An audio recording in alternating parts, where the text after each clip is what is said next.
Yo. Hold on, let me sneak in frame here. Hello. What's with what's happened? What's with New Jersey? What's going on? It's been a minute. Hey guys, sorry I missed last stream. Things are happening and I'm adjusting, you know, editing software or whatever. It's fine. We will figure it out. I'm trying to adjust a new stream schedule. I think next stream, 2 days from now, will be Ultra Kill, and it should be a bit earlier in the day so more people can catch it. I'm gonna try and do a stream schedule where I do... Yeah, I'm gonna try and figure out a new stream schedule so you guys can tune in earlier. We'll see. But we gotta figure it out because I still have no idea what we're doing.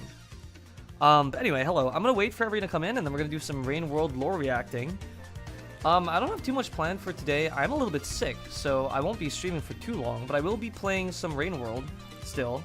I have a Rainworld video to react to, which I was recommended to react to, and it's much shorter than I thought it would be. The Hollow Knight one that we watched that one time was like an hour long, so I thought it would be like, oh, it's like an hour long thing. I could have just done this thing like last stream, to be honest. But I think we're gonna have some fun today and just mess around on Rainworld because I beat the game. There's nothing more to do now. I'm like I've finished it. So here we go. I don't believe what? I don't believe that you're going to survive the prime symptoms. Prime symptoms of what though? Of my sickness? I think I'll be fine. A little bit of sick didn't hurt anybody. But yes, it'll be a cool stream today. Very simple, no pressure, super chilled out. In fact, I am like half tempted to try. If I get bored of Rainworld later, I'm half tempted to just go back and try the Saltbaker runs again. Because if I beat Saltbaker this stream, it'd be kind of cool as well. Could do some Rainworld for like an hour, hour and a half, and then hop on Cuphead. Try the Saltbaker runs again. We'll see. We'll see what people, how people feel. But yeah, this stream is gonna be super chill today. So I am sick, so it's gonna be like very mellowed out, I'd imagine. But we'll see what happens. I'm gonna wait maybe 2 more minutes and then get started.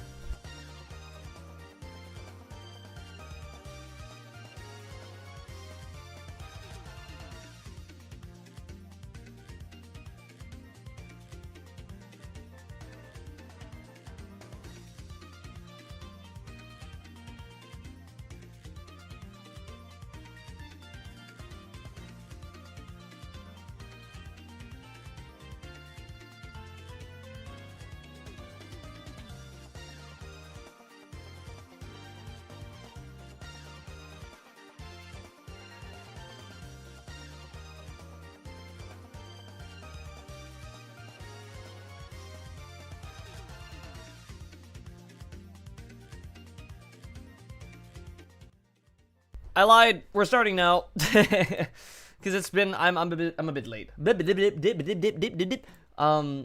me a second. Here we go.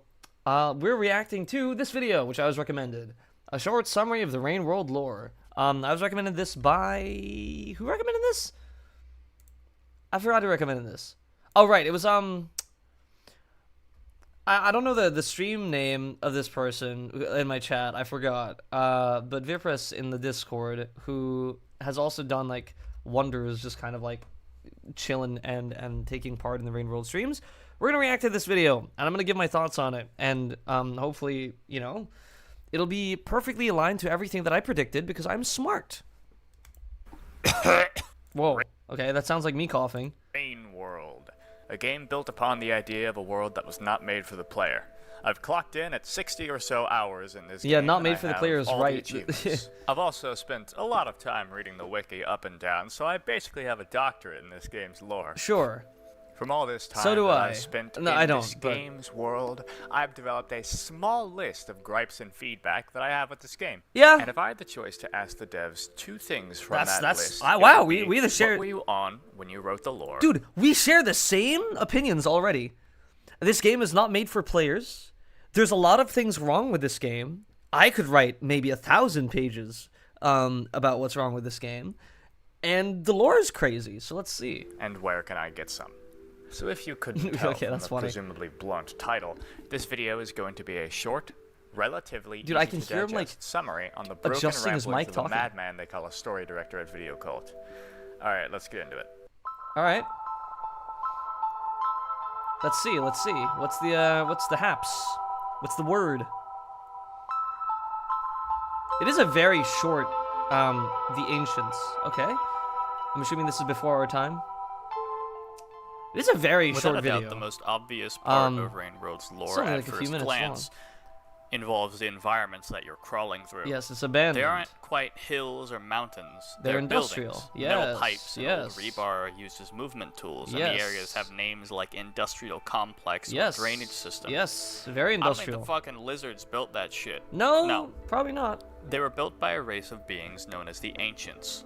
Okay. They were intelligent and, in lore, So a it's bunch not of canon. dicks. Got it. They were such dicks that they decided to name themselves things like 8 suns, countless leaves, Oh, okay. or 17 axes, 15 spoked wheel. Okay, just so to make it more so difficult. the ancients are the people like Moon and Pebbles and that stuff. They have like all these like intricate names and naming schemes. I see. Difficult for me.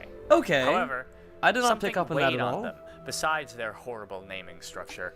You see, dying and restarting in Rainworld isn't just a video game mechanic. Yeah, no, you no, no, no. reincarnate. Rainworld joins games like Dark Souls and Undertale. age phenomenon of video games where checkpoints are based in lore. You see, in the world of Rainworld, there's this thing called cycles, and it's really hard to find out what they actually are. Because the lore of this game was written by a spider monkey with a keyboard who was just fed 200 cc's of LSD in the middle of his death It seemed throes. pretebly Anyways, reasonable from to what me. I've read, Moon and from what Pebs I ain't believe, ancients? Alright, we'll a watch the video and cycle we'll could find mean out. two things. Both as a measurement of time, similar to I'm days or assuming it's weeks, cycles. and in Yeah, that's reference what to I'm the assuming that's what Great it means. Cycle. Yeah. Now, the Great Cycle is something different. The What? Great Cycle is like a ring. Hell, the wiki itself says as follows. Birth, death, and rebirth were connected to each other like a ring. And try as they might, none could truly die. Okay. Death would simply result in a new awakening, a restart, or a repeat. Yeah. Wow, I wonder what that feels like. Hopefully that makes sense, because that's all the explanation that we get. Yeah. Anyways, so the Ancients also had to deal with these cycles. Anytime that you would want to die, like, for example, anytime you opened Twitter, you just couldn't. You'd wake up again. It sucked. It was horrible. Okay, so in I Rainworld, don't- all beings are technically immortal. Except yes. instead of never being able well, to die, it's dying constantly. Immortal with an and just asterisk. waking up the next day Yeah, like you immortal took with a an nap. asterisk. We're not immortal. That's not immortality. That's just reincarnation. It just means all of the characters and creatures in this game are stuck in a cycle of reincarnation. That makes sense. So, anyways, these Ancients decided to try and find a way to die permanently. Okay. This process was 'Cause they called hated transcendence, and reincarnating? the search for eternal death. This is going to be a theme that shows up a lot. Were they bored? This fervent desire to go ghost led the Ancients to pull some Okay, real go. whack That's shit. funny. I like that. Why? They tried to rid themselves of all natural urges, Uh-huh. usually by attempting to starve themselves on herbal tea and So gravel. it's They like- believed that if they could rid themselves of all things that tied a being to life, like, for example, hunger Yeah, and thirst, okay. they could properly stop living permanently. So it's Of it's course, a none of religious these thing. worked, So but it's a the religious search for thing. transcendence transformed the sense. society of the Ancients into one primarily driven by spirituality. This is not at all what I thought was happening, by the way. Immediately, this throws all my theories out the window because I immediately assumed that it was like there was some kind of sickness that was plaguing everything, and that's why they had to try and find like a way out of it. But they were actually trying to find a way to die, which They expanded and expanded until eventually they found something unique when they were digging. uh-huh. A pool of goop. It's actually called void fluid, and not really a Ah, pool either. what? It's more like an endless ocean of goop. Uh-huh. Through an unexplained method, the Ancients discovered that this pool of Mountain Dew Baja Blast was able to melt through anything, just like regular Mountain Dew Baja Blast. Okay. Most interestingly, of course, is that anyone who got Is void fluid like an official term for this, or did the community just figure it out and be like, we'll just call it void fluid because it looks like the void and it sounds cool? I'm assuming like maybe 90% of the names that people have come up with for all these things are probably literally just community-driven names. I'm assuming. I don't know, but based on what I've seen from you guys, that's definitely what's been happening. limed and melted into stew wouldn't come back. They were dead for good. Of course, Okay. having literally found the one thing that they searched for all this time, the Ancients began tossing themselves in Hell one yeah. by one. Soon enough, after the invention of drills and a filtration system, void fluid became available to the masses. Hey there, my fellow Ancients. Okay. Do you want to die? Yeah, of course you do. We all do. That's like what our entire civilization's been built on for God knows how long. Well, do I have news for you? We found a cool-ass fluid that can melt us into schlop, and it kills us for good. Wow, right? We have finally found a way to harvest it through special whack-ass drills and ship it right to your homes. Hooray! Now you can die for the low price of nothing. Unspecified price. Yes, nothing. The dream is finally real. Time to actually transcend. None of that like pseudo-Buddhist shit that we've been doing all these years. So everyone in this world just like doesn't like the reincarnation shit. They're just like, I want to die. like why? Years. They're just bored. Anyway, that's all from me. 18 bulls of dicks, shining semen. See you never. Isn't it? 18 bulls of dicks, shining semen. Isn't it cool that you could just kind of like reincarnate for free though? You remember everything. We inevitably end up with like the Elon Musk or Jeff Bezos of the ancients throwing himself in.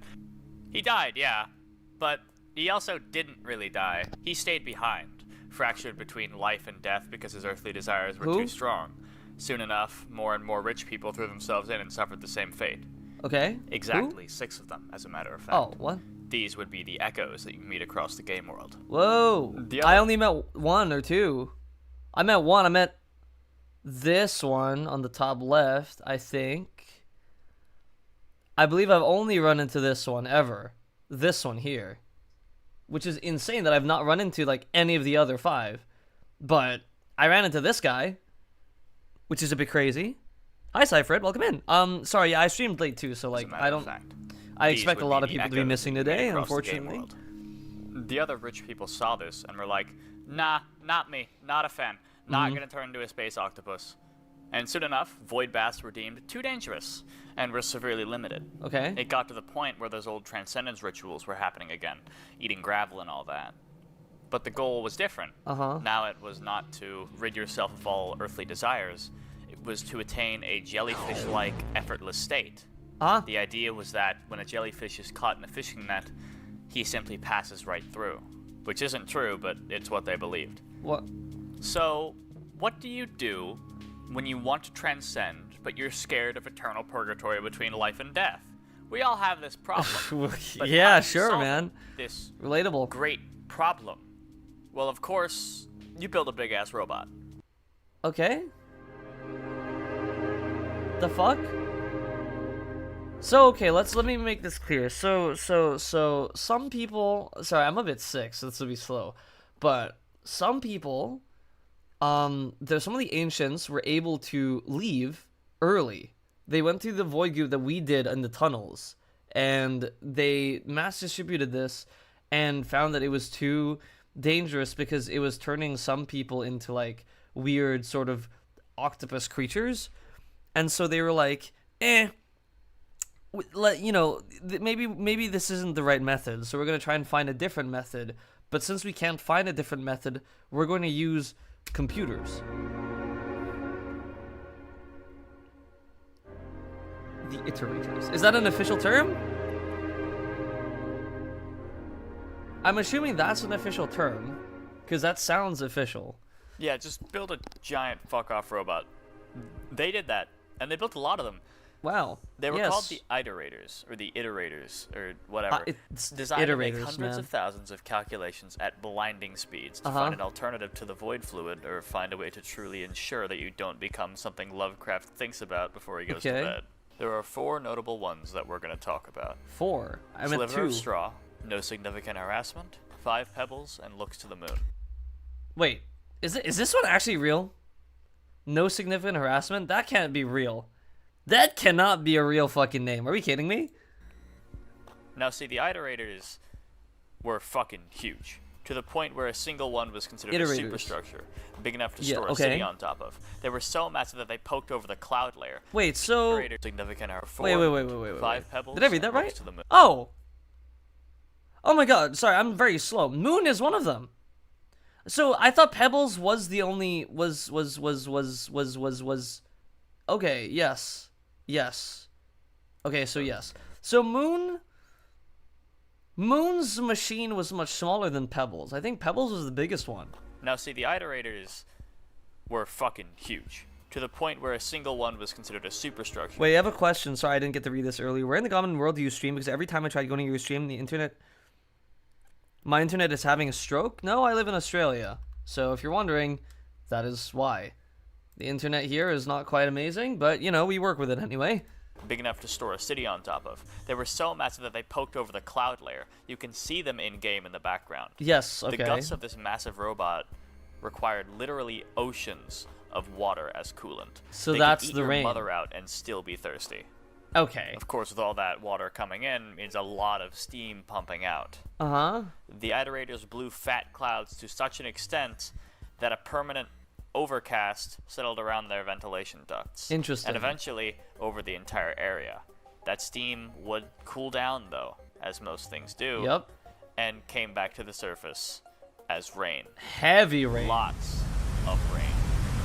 That's interesting. That's some crazy rainfall, dude. That is nuts. Holy shit. The rain Splatoon became more Salmon powerful type names? as more Exactly. iterators were built, slamming the ground with the force of 1,000 tiny bullets and drowning or crushing anything that couldn't escape or hide from it. This rain molded the ecosystem, and the ancients evidently needed to move out of the strike zone. So they moved to the next best alternative, on top of the iterators themselves. They made gigantic That's cities, what the city was. placing them on top of these superstructures, I was wondering and what lived this in was. essentially utopic boredom. Anytime they had a problem, they just asked their resident, notably unimpressed supercalculator god, and they would fix it, or Okay. at least give a solution. While the ancients lived out their happy utopic lives, those very same resident supercalculator gods chugged away at the great problem. Okay. They tried and failed countless times. With that being their only purpose in life, the iterators would attempt to solve this great problem until it didn't even matter anymore. Soon enough, What are the gates likely through for? the void baths or a pilgrimage of their own to the depths, all the ancients petered out until only the wildlife and iterators remained. Wait, what? Didn't even matter anymore. Soon enough, likely through the void baths or a pilgrimage of their own to the depths, Right. all the ancients petered out until only the wildlife and iterators remained. So the ancients aren't around anymore. That city is abandoned. I mean, that city looked abandoned anyway when we were playing the game. I just didn't realize that in this lore it is abandoned anyway. Having to now solve a problem which didn't even matter. Okay. It's also quite important to mention that What is this movement I'm seeing, by which the way? didn't What is that even slide? matter. It's also quite important There's like to a mention slide that thing happening. because the ancients were, as a matter of fact, a bunch of dicks, Okay. the iterators had a buffer installed, which meant that they could not self-terminate under any circumstances without finding a very good loophole. What? Meaning that they were stuck there until they rotted away, which Okay. would take quite a while. So the iterators were also ancients, I'm assuming? So the iterators were also ancients, and they were just subjected to being they were just hooked up to these machines, subjected to, I guess, I don't know. Intermission where a bunch of time passes and nothing happens. Okay. Alright, so the iterators have basically given up. Yep. As a matter of fact, they've taken to using the withering Sky Islands communication towers to form a sort of impromptu Discord. Okay. I'm not joking. They just made Discord, complete with spammers and DMs and Oh, servers. whoa, what the hell? Where do you get this knowledge They just from? made Discord, complete with spam. Dude, where do you get this from?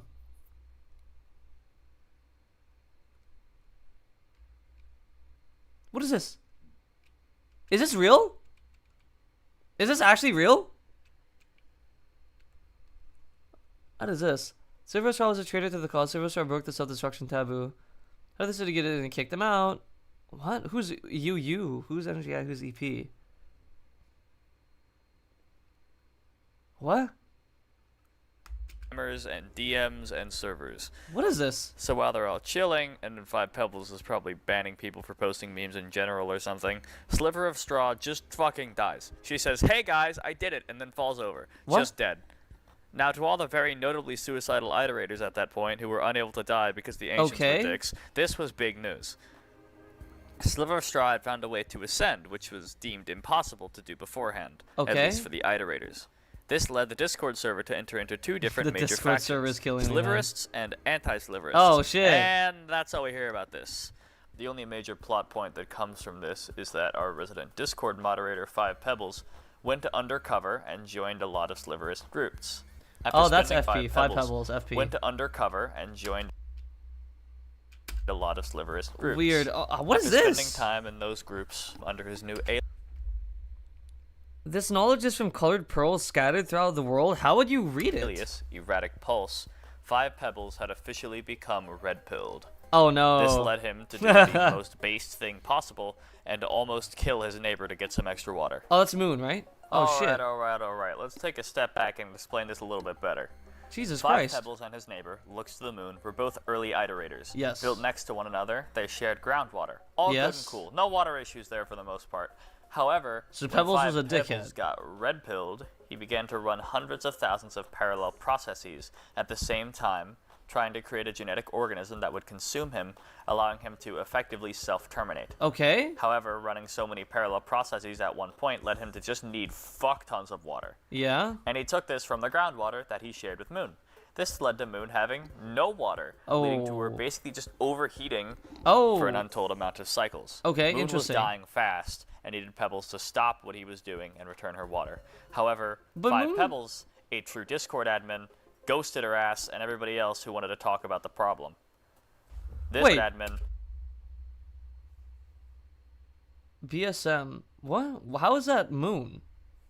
Big Sis Moon. Big Sis Moon? Wait, so they had like usernames. They had usernames. That's so funny. They had like silly ass usernames. So like Five Pebbles just went with his like government name. Everyone else went with like silly usernames. That's so funny. What the fuck? I see. Bring pearls to the iterators to know. Oh, colored pearls can be read by Moon only? I see. Pebbles can read them for Artificer. I see. Okay. He's been unresponsive for a period of time. This is really weird. This is really weird because they I don't know, like to me so far like Rainworld, like all of these the iterators felt like they were more like larger than life characters, you know? They felt really like sort of I don't know how to explain it, but like yeah, like larger than life. And now that we're reading this, these are just normal fucking like emails basically. These are like, you know, these are Slack messages or like, you know, Telegram DMs or like fucking, you know what I mean? Like business, like what WhatsApp group chat messages. Like this is business. Like, you know, like this is just normal people talk. It's weird seeing them just chat normally to each other when like in the entire fucking game there is not a single like lick of English for like 99% of the gameplay. Like there is no English for like 99% of the gameplay, and then suddenly there's all of this dialogue? There's like hidden dialogue that is not accessible to the player by normal means unless you find these collect my pages, collect my pearls. It's a bit strange. Ghosted her ass and everybody else who wanted to talk about the problem. This led Moon to activate the super secret technique of sliding into his DMs and interrupting his dutiful bio-gunk creation. She did so at the worst possible time, officially fucking everything sideways. What happened? I Pebbles, immediately lower your groundwater consumption to stop what you're doing. Please stop. As your local group senior, I order you. That's funny. As your senior, it's like breaking. That's funny. Interesting. Stop. You could have not chosen a worse moment to disturb me. I almost had it? What do you mean I almost had it? Creation of an organism known as the Rot, or the Daddy Longlegs in game. Oh. This genetic organism began to grow and consume entire sections of the Five Pebbles superstructure before he dumped them all out into the garbage wastes. However, that was unsuccessful in removing all the organisms, and now a so-called unfortunate development spreads through Five Pebbles. Oh. Moon, having caused this problem, was subsequently ghosted even. Bro, you're killing me. Can you stop trying to die? I'm serious, I'm gonna die before you do. Wait, what do you mean? Because this is what's confusing me, because it's like, how does Moon die first? Godlike machines have no reason to... Because, are these machines people? Because that means they can reincarnate, right? So what's the issue here? If these iterators wanted to die, then wouldn't them overheating, and they could have just chosen to, like, overheat and then die. They're smart enough to figure out a solution that simple. Like, if all they wanted to do was die also, because all the ancients have left, if all they wanted to do was die, then shouldn't Moon be happy? Why would Moon complain if Moon wanted to die? I'm so confused. Harder and eventually shut down, her superstructure collapsing and causing her to go dormant due to massive hardware damage. Okay. With the collapse of Moon and the creation of the Rot, we find ourselves finally starting the game. I know, right? Okay. So we have a lot of plot elements. A Yes. collapsed iterator, a red-pilled Discord admin iterator who is rotting from the inside Yeah, out. so Pebbles was actually a collapsed dick. civilization bent on ending itself, crushing They ain't no humans, just machines, and ascending is forbidden in their code. Yeah, but like... rains that hammer the landscape at the end of every cycle. But like, on the bright side, you kind of did Moon a favor. Yeah. So like, Moon dying here, isn't that like? I'm so confused. Because if Moon dies here, isn't that like a good thing? Because then when these guys die, they die forever because they can't reincarnate, right? Or is it ascending is forbidden in their code, so when they die, it'll just hurt a lot, and then they'll come back? I'm so confused. And also the space octopi that are still just hanging around. Right. Right, let's get into the game events now. Okay. I might have to watch another video after this, just to cross-check information. Yep, that's us. Little slug cat. Little creature of the Rainworld. The slug cats, of which there are many. There was just one. In Rainworld, you play as a slug cat, which is a Yes. mixture between two animals. A Only slug? scholars can tell which two. That was genetically designed And to a crawl cat. through pipes and clean them out. Oh. Despite this rather mundane purpose, slug cats seem to have a rather high degree of intelligence, Wait, yeah. evidently being able to use a wide array of tools and items similar Holy fuck, to yeah, other there's a lot of intelligent things in entities, this game. such as the ape-like scavengers. Whoa. One iterator, Yep. no significant harassment, who up until now has just been little more than a semi-active member of the Discord Yo, what the fuck? Yeah, so that is just an actual, like, name of one of them. server, decided to go against her name and meddle quite a bit. Okay. Upon Significant noticing Moon's harassment. complete inactivity, she created a slug cat designed to brave the harsh Oh! That's what I'm gonna play! wastes and gave it two things: a device designed to reactivate Moon Oh! and a pearl, which Oh! Wait! is a type of information storage device Cool. containing a message to Moon, basically telling her what I just told you. Oh yeah, and the graceful creator of this organism Wait, I want to play this also now. gave it turbo cancer. Oh. It doesn't actually have a name. Oh. This little bastard, the hunter, has one task to fulfill and will die for good in just about 19 cycles. What the hell? Well, honestly, the nature of the hunter's turbo cancer Wait, is what? sort of weird because it ends the playthrough when you die after cycle 19, but also can't Wait, think what? of weird because it ends the playthrough when you die after Wait, what? Wait, so if you... Wait, what? Wait, what? cycle 19, but also can't things like not die permanently unless they ascend? Anyways, long story short, this little red dude run, jumps, and climbs literally all the way across the map from farm arrays to shoreline once Right. he finds Moon, whose whole body has fallen over and is about half sunken in the ocean now. That's what I thought. He gives her the device to reactivate her and the message from no significant harassment. If he has enough cycles left, he will then proceed to go to a resident Discord admin and or around 6 resident space octopi. His meetings with these creatures should allow him to be able to access the depths, What? which is where the original Void Sea is located. Okay. Once he heads down there, he will hop into the Void Sea, and then we don't really know what happens. Some, like, ink comes out of him, and then an iterator, either sliver of straw or no Whoa. significant harassment, just, like, appears. Yeah, nobody really knows what that's supposed to mean. Weird. But, you know, it's probably important. After Hunter Hunter does is his cycle limited? That's so weird. thing and either I didn't dies know of that. his turbo cancer or takes a dip So and that's what makes it ascends, hard mode. You the have to get through really survivor, quick. Normal white slug cat gets separated from his family during one of the heavy rainfalls. Yes, He I gets remember washed this. down through a pit and Yep. then has to survive on his own, attempting to find his family again. Which we never On find. an average regression route, he will be following the little dudes known as overseers, which just sort of zoom that an in and out of official the name walls. also? The first one is Iggy. Don't ask me how he got that name. Who leads you to Moon, who is barely alive at this point. Right. Forced to drown on the regular and living in only a few brain cells, quite literally. Okay.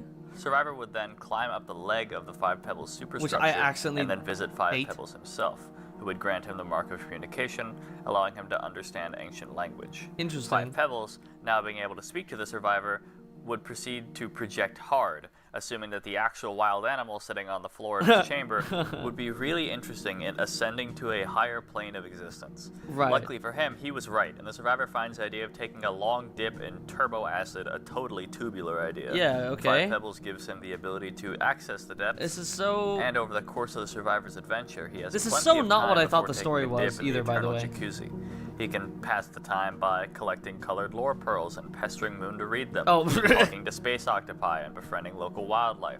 Eventually, Okay. though, the survivor would travel down into the depths and take Holy a dive fucking... into the Void Sea, meeting up with lots of fucky abominations on his way down to Transcendence. Yep. Now that that little dude is out of the way, the last events of the Rainworld timeline so far come in the form of the easy mode, the monk. The monk, the brother of the yes. survivor, who decides to follow his brother and attempt to reunite with him. Oh. At this point, both iterators are quite tired of slugcats, and all the pearls that would normally have super cool lore messages have all faded and are only for the scavengers now. What? The monk follows the same path as his brother, and eventually finds himself reuniting with him in the Void Sea, Oh. alongside all the titanic worms and such. That's so sweet. Okay. So the monk is like the fucking good ending, the survivor is neutral ending, and the hunter is like neutral ending also, kind of. Hunter is the what the fuck just happened ending. Which I think is interesting. Why? I mean, it's so weird. Thus ends my summary on the story and lore of Rainworld. As much as I've ragged on this game, I honestly love it to death. The storytelling, while whack as shit in execution, is so cool in concept, and Yeah. Video Cult did a fantastic job with every part of this game. Besides the daddy long legs. Yes. I jest. My favorite part of the entire game is without a doubt the music. While the gameplay and the procedural Yep. animation Yeah, I is mean- fucking incredible, the music just helps to accentuate every single part of the game just that little bit more. And I should note, all of this story is in the background. Yeah. It's something that you I have did to not seek guess out, something that's any of this there, being but the only case barely whatsoever, by the noticeable way. on the first I didn't playthrough. even know that You ancients could were just play through this DMing each whole other game this without entire ever time. talking to Pebbles or Moon and ascend through pure coincidence.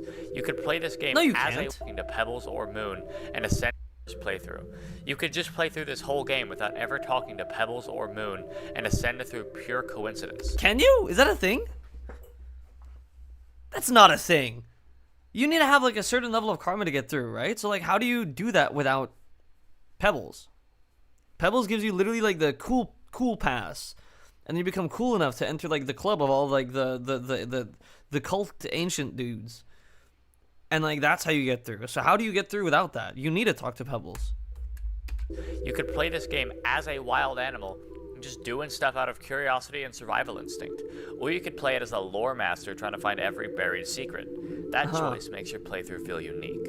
Your engagement to the story is entirely your own. Oh, well, Anyways. I played it pretty much exactly. You can just meet echoes? I encountered one echo in my entire playthrough. There's no fucking way I'm encountering all 5. I explored like almost the, I mean, maybe not almost the entire map, but I explored almost every single biome except for farm arrays. And in each and every single area, like each region, I met one echo. Out of every single region in the game, I met one echo. Like there's no way. There's no universe, right? Like I bump into all 6. It was so much easier to just go to the ancients because that's where the game was telling me to go. I've been talking for too long. Play the game. It's good. I played the game. It is interesting.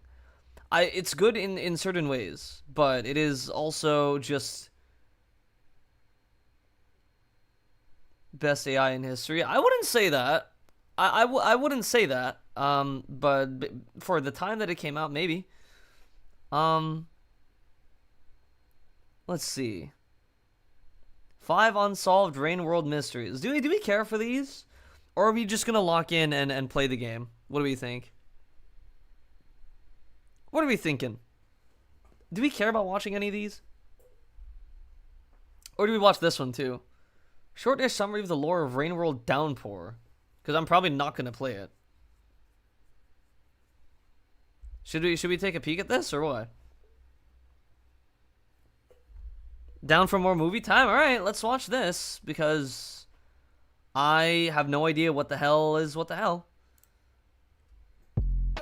right, let's See Tower Burger. move on now. Too Move tall on for now. ads. Yes, I don't give a shit. Muted, by the way. You don't deserve any of my. Yes. All right, here we go. Skip. Yeah, hello again. If you've been following Rainworld on YouTube, you've probably seen these 3 videos That recommended is a to you at completely some different. point. As the creator of these videos are stupid, outdated, and bad. Okay. I'm allowed to say that. So I'm remastering Clearly, your whole brand is remastered. them, starting with this one. Hello. A short summary of Rainworld lore was the first video that really blew up on my channel, and I think I can do better. Yes. It's full of just dead-ass mistakes, Yep, a lot of okay. mic quality problems, Okay. and it hasn't aged. I also need to observe, like, I need to point out there is a shocking overlap between Hollow Knight and Rainworld communities. Play Downpour? If not, okay, for watching it. Yeah, I mean, I'm probably not gonna play Downpour. At least not now, because there's a lot of other games I want to get to. Like, I'm not gonna become like a Rainworld streamer. That's just not my go-to. You know, I mean, it's something that I had fun playing for the time being, but I want to get through like other games as well. So I'm not gonna play Downpour yet. I may play it in the future. So it's a good thumbnail. Thanks, really man. well. So I'm remaking it with the new information I've learned in the year and a half since I Oh, made that boy. video, and also the new information brought to us in Downpour. Okay. Trust me, there's a hefty chunk of new information given to us in Downpour. So I didn't have to watch that first Oh yeah, one at all. also, this video serves as a really nice milestone for me because I have just recently reached 20k subscribers. Congratulations. I didn't really hey, think I'd I need that too. I need to hit that number. Everyone get me up to that number right now. reach this milestone ever, but thank you all to the long-term viewers for allowing me to even get here in the first place. I have a lot more content on this new expansion coming out soon, so click that red button if you'd like to see Hell what yeah. that entails. Thank you all for watching, and I'm in incognito. before we get started, I I have cannot a subscribe. I'm sorry, my a friend. spoiler warning. I will not be holding back on Okay, I don't give a shit. Downpour is relatively new, and the lore Go reveals for are it. hefty and I don't giant. give a fuck. So keep that in mind if you want to watch further. I want to know. I want Anyways, knowledge. Let's go on and get started by talking about I want to learn what the hell I just played. Rainworld. Hell yeah. The cycle. Okay, this is new knowledge that we have on this. the world of Rainworld is one trapped within a cycle, where all things are constantly brought back after death. For example, if a lizard got fucking murked by a vulture, it would wake up again in the same place that it started, Okay. alive once more. This happened ad nauseum, and there was seemingly no way to get out of it. Okay. Like sleep, like death, you wake up again. Each individual has its own cycle, basically its own storyline, which is just So the cycle is just like one big. That's an S tier Rainworld YouTuber. Hell yeah. I mean, I'm sure. But yeah. So if I'm interpreting this right, the cycle is basically just like, doesn't matter how much time passes. Eventually, everything is going to reset and then revive again in the described same like way. a ring. It starts, and then it goes around, it ends, and then it starts again, ad nauseum. But if it were that simple and everything was just trapped in a time loop, this video wouldn't be as long as it is. Correct. A cycle is used as a form of time measurement, similar to days or weeks, though we don't actually know how long a cycle is. I have a theory, however, Why is this- and it all hinges on the word Why is that cat? hibernation. What? When a slug cat plays Why is this one so massive? Dude, look at this thing. What is with the slug cat? What the fuck? Queso cat. through a singular cycle, it is usually only a few minutes in length before the rain comes again. This is Holy not the full fuck. cycle. Most of the cycle takes place while the rains are falling. If the rains only fell for a day, it wouldn't be called hibernation. So it's my theory that a cycle is closer to a week or even a month in length, with exceedingly month? lengthy periods of rainfall in between each couple minutes of not rainfall. Right. Okay. But that's a bit off topic, and it's small potatoes. I forgot. Yeah, cycles. In this case, I guess the cycles are perpetuated by the rain because the rain would wipe out everything pretty much, and then reset. Compared to the really interesting part of this game's world, that which lies beneath the rock. The farther you dig, instead of lava like you find here, in Rainworld, when you dig deep enough, you find the void. A gargantuan, presumably infinite sea of heavily corrosive fluid. Not strictly acid, more of Right. a supernatural type of corrosion. We'll get into it later.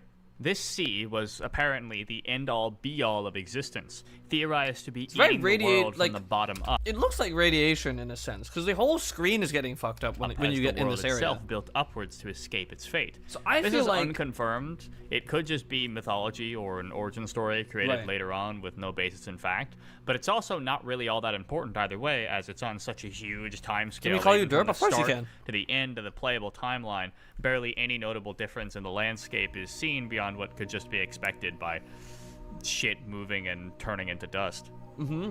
At this point in the timeline, the soundtrack's a banger, by the way. Or well, there was still rain, but not that rain. There was no. I can almost hear the Geiger counter. Exactly. I mean, look at the screen. When you're in this area, like, look at this stuff. It looks like irradiated. Because like, that's what happens to like cameras and shit when you go to irradiated areas. They get fucked up. Consistently killing and eating each other, only to have them be reformed for the next couple cycles to be eaten later or live that cycle. How evolution even occurred then is kind of curious, but hey, we can see it happen. It's stated to exist later on as the creatures seen in game explicitly evolved from something else. Weird. The nature of life and death and cycles, and even the lineage system as it pertains to wild animals besides Slugcat, is kind of curious. Does it even exist, or does it matter at all? Are the lizards and centipedes exempt from the cycle? Do they just, like, actually die? We don't really know. No. It is entirely possible that only the slugcats and other semi-sentient/intelligent beings are affected by the cycle. Okay. We could intuit that that's how it works, but what about the scavengers? I mean, it's hard to tell because we do only have theories. There's no concrete statement besides the fact that we know that the slugcats, which are definably animals, if you aren't aware, are affected by the cycles. Anyway, let's move on. Okay. One way or another, a type of intelligent creature came into being from evolution, and we'll call them. Oh. Hello? The Ancients were a race of tall humanoid entities that presumably developed in a very similar way to us throughout the ages, until they got to the interesting part of the story. Okay. The Ancients had a bit of a problem. Being intelligent and therefore Boing. affected by the cycle, if we're using that logic, they were completely and totally incapable of escape from that cycle, and thus, they idealized this escape as a form of transcendence, or ascension over the lowly plane dumb to that traps them reincarnate. so. Yeah. This sounds suspiciously like a shitload of religious jargon, right? Yes. Well, dear viewer, you are correct. The Ancients Yes. were heavily religious. Even in the I big think we knew that sci-fi already. parts, they were still super focused on faith and tradition, it seemed. I think We'll we get knew into that the already. real interesting sci-fi Buddhist monk shit later, but just keep in mind that even at the end of ancient society, they were still really focused on maintaining their traditions. However, early on, the main schools of thought that pervaded ancient society were those of the 5 natural urges, tied to the 5 karma symbols. Okay. In order: violence, procreation, materialism, gluttony, and self-preservation. Now we're getting somewhere. Now we're getting somewhere. This is interesting. These 5 urges were believed to be the things that tied a being to life and to the This is game theorist behavior right here. This is game theorist level. We're getting into game theory territory, right? With like referencing. Yeah, this is good. This is good. cycle. This is good. So they tried to abate All right, these here we natural urges through a number of methods. Not only going no-fap, but also starving themselves and rejecting all materialism. This monkhood was deemed the only true way to ascend. And there are no recorded methods of this working at all, at least none that are stated in game. Okay. Though calling all the ancients suicidal monks is kind of misleading. As a matter of fact, there were plenty of ancients who didn't want to die, and as a matter of fact, sought to better their lot in life. These ancients would be the first to find the void. As it happens, the puddle of turbo acid was exactly what the death-starved ancients of the time were looking for, as its corrosive properties were so strong and so weird, it melted you so thoroughly that you didn't come back. It was, as far as they can tell, the method of guaranteed Magic permanent juice. ascension. Isn't it funny how convenient it is that there's some magical juice under this? Okay, so in a world where like everything literally reincarnates themselves after every cycle, and it, like the things keep coming back, and there's a whole. It also happens that there's a society of people that are so intelligent they don't want to reincarnate anymore. They think that there's a beauty in ending the cycle. In a society like that, there's just there happens to be an area under the world where there's just like goop where you die forever. Like, sure. So plenty of ancients just threw themselves Holy into fucking movement. permanent What is going on in this ascension. clip? It was, as far as they can tell, the method of launching from a guaranteed pipe. permanent. That It is was, as interesting far as they momentum can tell, change. The method of Spring? guaranteed It's like permanent keep the momentum, and then ascension. with the momentum, jump, stop, get ready for So like plenty a of wind up ancient- backflip. Why is that backflip so tall? Why is that backflip so high? method of guaranteed What? permanent ascension. I'm not even So paying plenty attention to of the video. ancient- Hold on. Huh? The method of guaranteed. Hold on. Wait. Hold. How come this is so much higher than my backflips? I'm so confused. Hello, Seb. What is happening? I'm so plenty confused. of We're watching ancients just Rainworld threw lore. themselves in. So many. Okay, ancient summary of the Rainworld lore as we know it right now. So I'm gonna recap everything. Okay, so my knowledge of oh hello, Rainworld lore explanation. Yes. Okay, so summary of my experience. It's the slug cat ability. Riverlake can just do that. Okay, I didn't know that. Okay, so. Summary of my lore, what I saw was happening. I assumed that there was a massive, plague that was, that spread throughout the land. This is a highly advanced civilization, in space in the future where, basically it's an alien civilization in space in the future, kind of like ours, except it's a really advanced society that kind of like finished industrializing the entire planet. The problem is this industrialization created smog that made everyone sick, and so they needed to create supercomputers to kind of like fix the issue, but those supercomputers made it worse. And so I don't know, like that was what I was going for. That's what I was doing. But this makes a lot more sense, where it's like basically the civilization, it's like there's an ancient civilization of people that, or they're called the Ancients. I don't know why they're called Ancients. There's nothing ancient about them. This is just the current time that we're in. But basically, the Ancients, quote unquote, are this group of people who would be so intelligent that they, I guess, developed cycles of reincarnation by accident. And so, like, they now, like, reincarnate every, cycle, and they cannot die permanently. Now, these people were very religious and thought that, the concept of reincarnation was, like, basically they wanted to end the cycle, basically, because ending the cycle would be, like, the ultimate achievement, They, like, escaping the cycles and just, like, dying permanently felt like a great achievement to them. And so they were trying to find a solution to do that. Now, at the end of the game in Rainworld, you go through this, like, you remember I was swimming through, like, the goop? Apparently that goop is what the community calls void fluid, which is, like, this essentially, like, extremely corrosive fluid that will melt you down all the way through to your soul. So you literally don't incarnate anymore, and you break free from the cycle through that fluid. So ancients were like, ooh, we could use this. That's what we know for now. Also, in the previous video that we watched, the outdated one, I don't know how much is going to change, but in the outdated one, it said some ancients found the void fluid first.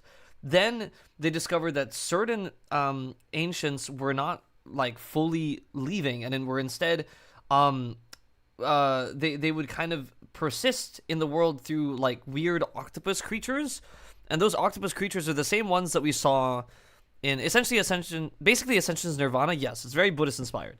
But essentially, like, these octopus creatures are called echoes, and they're, like, still, like, there but not there at the same time. It's kind of weird, but essentially, like, they're these weird, like, they morphed into these disgusting forms. And so now they were like, okay, now what? We can't keep doing this, so let's stop jumping in the void fluid and find a different way to reincarnate. And so they created the supercomputers, which are, looks to the moon, 5 pebbles, etc., to try and, like, fix the problem. And those supercomputers needed a lot of water to run. And so by consuming the water in such great amounts and kind of producing steam, that's what the rain is. So the rain is steam from the machines, which is cool. Now, that aside, these machines were also supposed to figure out a different way to end the reincarnation cycle and achieve nirvana, basically, without the void fluid. But because there was basically no other way to do that, these supercomputers couldn't figure out a way to do it. Like, it was beyond the possibility. The void fluid is the only way. So eventually the ancients were like, yeah, fuck it. And they all dwindled out, presumably by finding the void fluid again and just deciding, fuck it. Some of us are gonna be turned into like weird creatures, fine, but the rest of us are gonna reincarnate just like normals, are going to escape the cycle just like normal, so it's fine. So that's what happened supposedly, and so the things that were left behind was just like all the things that the ancients built. The supercomputers themselves and the AI, like, kind of personification robots of them, and the creatures of the world, and Slugcat is one of the creatures. That's supposedly what the lore is, but there's been some changes, supposedly, so we're going to find out what those are in this video, which is cool. They even built a temple, a number of temples, to help it feel more official. Which we but saw also, a few plenty more ancients sought to harvest this seemingly infinite well of acid for energy. Okay, This that is new. innovation This is new. founded- That is new. That was not in the previous one. The Void Fluid Revolution, an explosive period of technological growth. Oh. The Void Fluid would be first harvested by a large drill, and then would be placed Oh, into a okay, so this is rarefaction DLC, cell, that's why. a way of turning basic raw materials into energy using the corrosive power of Void Fluid. Right. After So this a is while, DLC, a more this is efficient DLC, way so of we did not know refining this Void Fluid previously. came into being, a filtration system that phased out the drills and made obtaining Filtration purified Void Fluid system. quick and easy. That's Void Fluid okay. So filtration system is a biome that connected to the depths. That's like the end of the game. That is where, like, sort of like the end of the game was. And I'm assuming it's connected to that because they were trying to extract void fluid from below and Evolution take it saw through a the rise filtration of system. many technological advancements, the primary one being purposed organisms, who are presumably coming after the Void Fluid Revolution. There's no real dating, but, you know, Purposed I guess organisms? that makes sense. What does that mean? Here's a good example to define what a purposed organism was. Thank you. Pizza, yes! My favorite organism! Oh, it's not pizza, it's fucking lasagna. My favorite organism, lasagna! Hooray! I sure love lasagna. Don't you guys love lasagna too? Let's keep you going. Lasagna is a purpose. Whereas yes. you and I would probably invent a machine to Right, shuck because our of course corn that's for me, us. that's what I look The like. ancients elected to toss that corn into a really weird... Guys, do you think they did like a good job? It looks like me, right? Pretty close. Anyway, Jared. animal that they genetically made that eats unshucked corn and poops out shucked corn. What? Purposed organisms were used for everything from spectacle to industry to computing. Okay, I see. The ancients were able to... So basically purpose organisms are just, they were trying to make creatures that serve the specific, it's creatures that serve the specific purpose. That's it. They were like a splitting image. Thanks. Your organisms to refine metals, store memories, act as living electrical conduits, and so much more. Yes, okay. These organisms weren't just the ones we could imagine. They were able to purpose microbes to melt down scrap into raw materials, Wow, as well as okay. fortify those materials into exceedingly powerful versions of themselves. They were even able to make self-repairing buildings using these microbes. Whoa. These purposed organisms became Oh. so common that they completely phased out non-purposed organisms. I'm Almost all Rainworld creatures are are purposed. likely evolved from purposed organisms Right. in some way. Okay, or that another. makes sense. As ascension became a more achievable goal, you had all kinds of people hopping in. Yes. As it turns out, the ancients were right about a few things. Not that they could ascend themselves using pure power of nofap, Okay. but that if one were too attached to their previous life, be it for altruistic reasons like loving the landscape, or egotistical reasons like being so far up your own ass you're hopping up your own head hair, you wouldn't be fully allowed to ascend. Right. You'd be stopped at the metaphorical border patrol of the void, and a part of you would be able to ascend. Oh, that's what the But echoes the rest are. of you, your consciousness, for lack of a better term, who you are inside your own head, That's what these are, would the be echoes. left behind. Okay. Trapped Got in the it, world got you it, sought got to it, got it. abandon forever. An echo of your former Yes. self. Okay, so the echoes These are... echoes were the nightmare of the ancients. Yeah, they didn't To want think this. that there was a possibility that ascending by void fluid could lead to something this horrifying. Yes, I talked about this. A permanent, agonizing entrapment, both within the bounds of the cycle and outside of it. This, understandably, caused a resurgence in the old schools of thought, with a ton more ancients starving themselves and refusing to jerk their weens in hopes of Okay. negating the chance of being left behind as a space squid. The potential of this horrific fate scared the ancients so bad that they sought to find a way to ascend either completely safely or without void fluid entirely.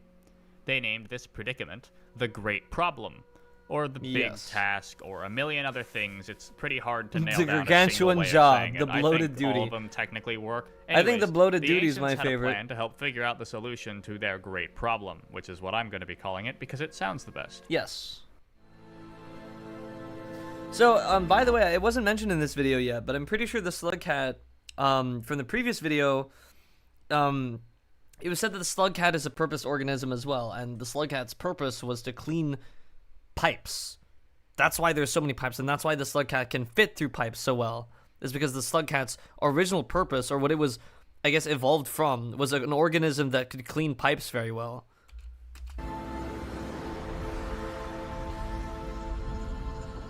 Here they are, the iterators. These are the supercomputers. I decided not to take the long bath after seeing them in my nightmares one too many times and have a new product to sell you. Have you heard the horror stories of ancients being left behind in a state undefinable by God and nature alike? Have you been looking for a way out that doesn't require that nasty old golden puddle? Well, good news, it's not your problem anymore. We have spent an obscene amount of time and money to build ourselves a really large calculator, and here he is. Go on. Say something. Okay. Watch iterator log. Okay, that's cool. enough out of you, we buddy. might watch that next. This guy here is an iterator, or iterator, if you're laying. Your elemental power is correctly. clean. A giant purpose organism made out of metal and flesh that is designed specifically to run multiple parallel processes to determine this the video solution is very good, by that the way. we all desire. It's funny and explains I also things gave well. him depression, but he doesn't know it yet. Wait, you gave me what? So, valued potential customer, come on down and put your faith into the Iterator program. There is absolutely no way that this program has any side effects besides helping us all ascend 100% safely. Take it from me, 18 bowls of dicks, shining semen. Good night, everybody. Anyway, yeah, the ancients made iterators. Huge biological... if you're wondering why that joke was made, by the way, all of the ancients... It was failed to mention in this video, but all of the ancients are named very pretentiously. So that's why the iterators, or the iterators, that's why their machines are like, they're named Looks to the Moon, 5 Pebbles, you know, something like that, Sliver or whatever, like, supercomputers designed to solve any problem the ancients could possibly have in a matter of cycles. Yes. But it didn't take just a few cycles. The problem, what is the happening? great one, proved so unsolvable that they made presumably hundreds of iterators. Hundreds? But this led to the problem of coolant. Iterators needed a huge amount of water to work properly, and thus they pumped out a huge amount of What water the fuck? vapor. This led to a cloud problem and So I'm like eventually being impressed by the a gameplay rain right problem. now. Turning Yes, forgot to mention this. Oh no, I did mention this. The rain is the steam that comes from the machines. world into Rainworld. Wow. I'm hilarious. With every new iterator only making the rains heavier and the surface more uninhabitable. Thus, they had an idea. Why even use the surface? There's plenty of space up here on top of our county-sized calculators with thoughts and feelings. Yes. But before we go, we should probably ensure that the surface is still livable, you know. I'm watching some preserving insanity in the wildlife and game all for that. right now, by the way. What So the the fuck? ancients created a large array of shelters, watertight, self-repairing structures to help maintenance workers and creatures alike survive the catastrophic rains. Nice. So now we have a bunch of stuck-up losers debating each other for all time on top of a bunch of confused, basically deities that have to care for them. Yes. Or well, it was that way for a while, but as it happens, the problem outlived the ancients, and one day What is happening? they had a global ascension and just All of them are band names? Effectively, yeah. Ancient naming convention. Number, noun, number, noun. Yeah, basically. At least in the base game, yeah. Which kind of is all interesting. left. They took a bath and said But goodbye Looks to the from Moon moral isn't coil. you know. So now we have a bunch of essentially godlike teenagers without any idea on how to deal with the lack of purpose in their lives, and usually just as bad social skills. Also, they're all connected to each other through a global communication network. Which I found so funny. Apparently, all the iterators are messaging each other through, like, fucking, like, ancient Discord, or whatever the fuck they're running up there. Like, I find so funny, because in the entire game, there's, like, no English, but apparently, if you bring pearls to Moon, the pearls in the game store knowledge for some reason, and so you can just, like, read their DMs between each other, which is so funny, because it's like, there's no English when I was playing, and yet, apparently, there was so much English. That's right. If you had immortal, super intelligent Discord furries with There it a is, fondness yep. for the tilde key on your bingo card, congratulations, you have a problem. I'm not comparing their communication networks to Discord lightly, by the way. They have anonymous chat rooms based around certain topics, non-anonymous local chat rooms, DMs, moderators. Hell, even trolls are canonized via the multiple transmissions and pearls that log the conversations of these supercomputer gods. All of the new ones in Downpour just make the comparison ring truer.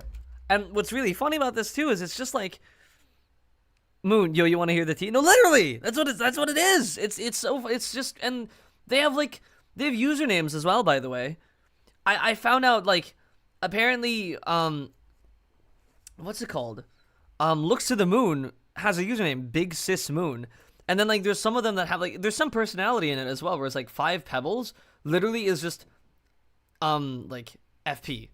It's like 5 Pebbles. It literally basically just like his government name. They originally don't speak English. They speak Ancient. Mark of communication lets you understand. Yeah, I know that's what the gimmick is, but literally, like, there's no language that could be interpreted in any way when we were playing the game. Right? There's no language at all that could be understood. And then there's this. So, what wonderful plot threads do you expect to emerge from this incredible premise of hundreds of deity-level robots stuck for an eternity, or at least until they all break down, with nothing to do but spin their wheels? Well, depression. It's what depression. Do you mean nothing happens? What? Oh, whoops. More ads? Holy fuck. His product, like the production of these videos went up, but so did the greed, man. There's no ads in the last one. This one has tons of ads. With on your feet all. Fuck you. Huge ass gap in timeline where literally nothing important happens. After an obscene happens. amount of time, bordering on the thousands of What cycles, the one would fuck presume something interesting to be. Is Gorman developed in a very similar way to oops, did I Destruction Taboo is a code written into every single cell Wait, where did I of it. Wait, where did I Multi-sized calculators Where with was that? thoughts Where and was that? feelings. Where did but I before we go, we should probably ensure that the surface is still livable. Is you know? here, is here, is Nothing here. to do but spin their wheels. Time bordering on Here. I'm like, how much Rainworld have you played? I finished Survivor. That's it. My Rainworld streams were just me finishing Survivor. I don't know how many hours I have. But yeah, dude, is Gorman's gimmick just eat everything? Is that why he's so chubby? That's so funny. the thousands of cycles, one would presume, something interesting finally fucking happens. Wow. And by using the magic I'll explain it later procedure, Okay. an iterator called Sliver of Straw sends out a triple Yes. affirmative. Sliver of Straw, Affirmative that's that a the one. solution has been found, affirmative that the solution is portable, and affirmative that a technical implementation is possible and generally applicable. The triple affirmative was at this point the Bigfoot these folks were looking for, the proof that their purpose in life had been fulfilled. Yes. But then Sliver did a little bit of trolling and proceeded to die. To clarify, iterators are more or less able to die by their equipment degrading to the extent that they are incapable of retaining consciousness. Okay. This is likely because they are not in the cycle, the same way traditional creatures are. It could also be that because of their existence and the nature of it, that they don't ever really die. They're Gorman's just the funniest reduced campaign. in mass Right. and brain power until they're nothing more than just webs of neural tissue transmitting the most basic of signals to where they're barely even conscious. And presumably even past that, they don't even count as dead. Right. Because, you know, the complex, all the organisms working together, has broken down, but the organisms still, to a very loose extent, exist. We've seen iterators go through some really horrible stuff and live, so I'm tempted to take that side and just kind of say that because of the nature of iterators, dying is kind of hard because no matter how much damage you really do to them, to some extent, a point of their consciousness still exists. Right. It's pretty horrifying when you think about it, but that's Rainworld. Either way, despite all the evidence saying that it should be incredibly hard to kill an iterator, Sliver died. Nobody knew how Sliver died. The triple affirmative was now an even bigger golden goose than before. Even worse, Sliver's death drew a big-ass rift in iterator philosophy, splitting a large portion of them between Sliverist ideals and anti-Sliverist ideals. Why? Sliverists looked into the triple affirmative and mused on the methods. Wouldn't that be what everyone wants to do? While anti-Sliverists did the opposite, vehemently violated the self-destruction taboo. I mean, I understand you would be temporarily upset, but I don't understand why, if you're a super intelligent being, you wouldn't just go with this. You know what I mean? if you're a super intelligent being, yeah, you have feelings. You'd be like, oh yeah, fuck that. That's so annoying. Like you're not supposed to self-destruct without us. That's really mean. But also, this is like, you want to do this. You don't want to do this. You don't want to stay here and do this. This is immature. You do this. Going against Sliver's actions and If stopping you're a super all intelligent pursuit being, of what could have the happened top to one her. is what you do. This is primarily because of an aspect of iterator construction, the self-destruction taboo. In ancient society, a taboo is much more important than in our society, basically being a law. If something is taboo, it's more or less illegal. This is because of the whole thing about them valuing traditions a huge amount. Anyways, the self-destruction taboo is a code written into every single cell of an iterator's body that prevents them from altering their own genome directly, as that would allow them to self-terminate. Right. Considering that Sliver succeeded in that, any discussion of her would prove to challenge the idea of the self-destruction taboo. Now, this wasn't a bad position to take, because okay. as we're So about it's like to it's discuss, code. It's hard coded in self-destruction that they were can't more than a little resist, common in Sliver's I guess. spaces. What's this?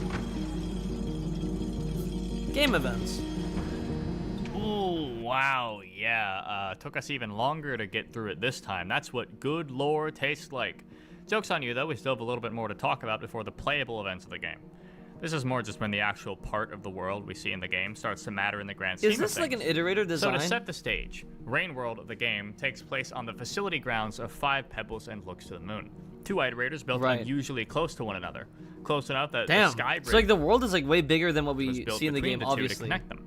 The facility grounds are full of old, broken structures. So we see one city, and in this one city, there's only 2 machines intact here. by a strong metal foundation that prevents the rains from pulverizing the ground into soft mud like it did with the rest of the world outside the retaining wall, which is a fortified circular wall that surrounds the entire facility grounds and keeps most creatures out while keeping many others that are supposed to be there and a few others that aren't in. Weird. 5 Pebbles is quite the young iterator and was built to alleviate the problems that Moon was undergoing by having too many responsibilities to handle. The difference in their city structures shows how 5 Pebbles was the more popular spot to live at the very least. Right. However, 5 Pebbles was quite the revolutionary, comparatively at least. As it happens, while Moon and her entire local group were doting on him, he and his good friend, 7 Red Suns, were talking about the less favorable topics among iterator groups. Okay, Such why as, are we even doing this? Yes. Is it truly wrong to attempt to break the self-destruction taboo?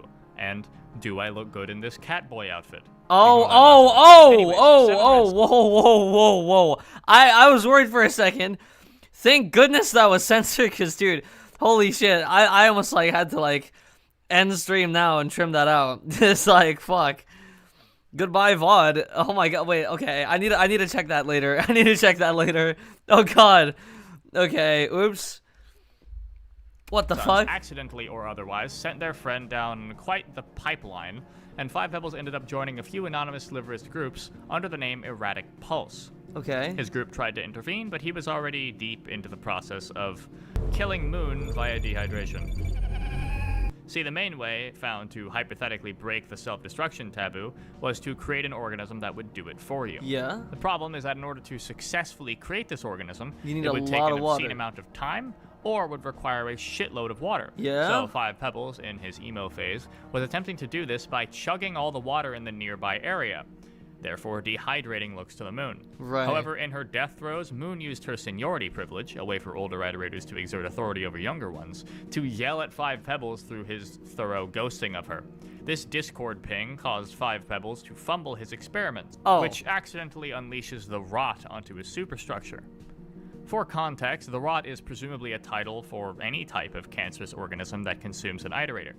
When I say cancer, I mean it. They are described as cysts and grow in a very similar way. Right. Okay. Okay, that's annoying.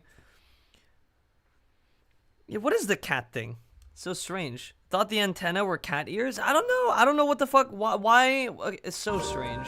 What I just saw earlier. I don't want to like so see that again. Pebbles is now really angry at Moon for her perceived slight against him, and proceeds to use the rest of the water that she needs to fight off his robot cancer. Asshole. This is where the timeline comes in. Behold, our first Slugcat, Spearmaster. Oh. Spearmaster is a messenger made by 7 Red Suns to give a pearl to 5 Pebbles. The events of the campaign are the second time they've been sent over to 5 Pebbles.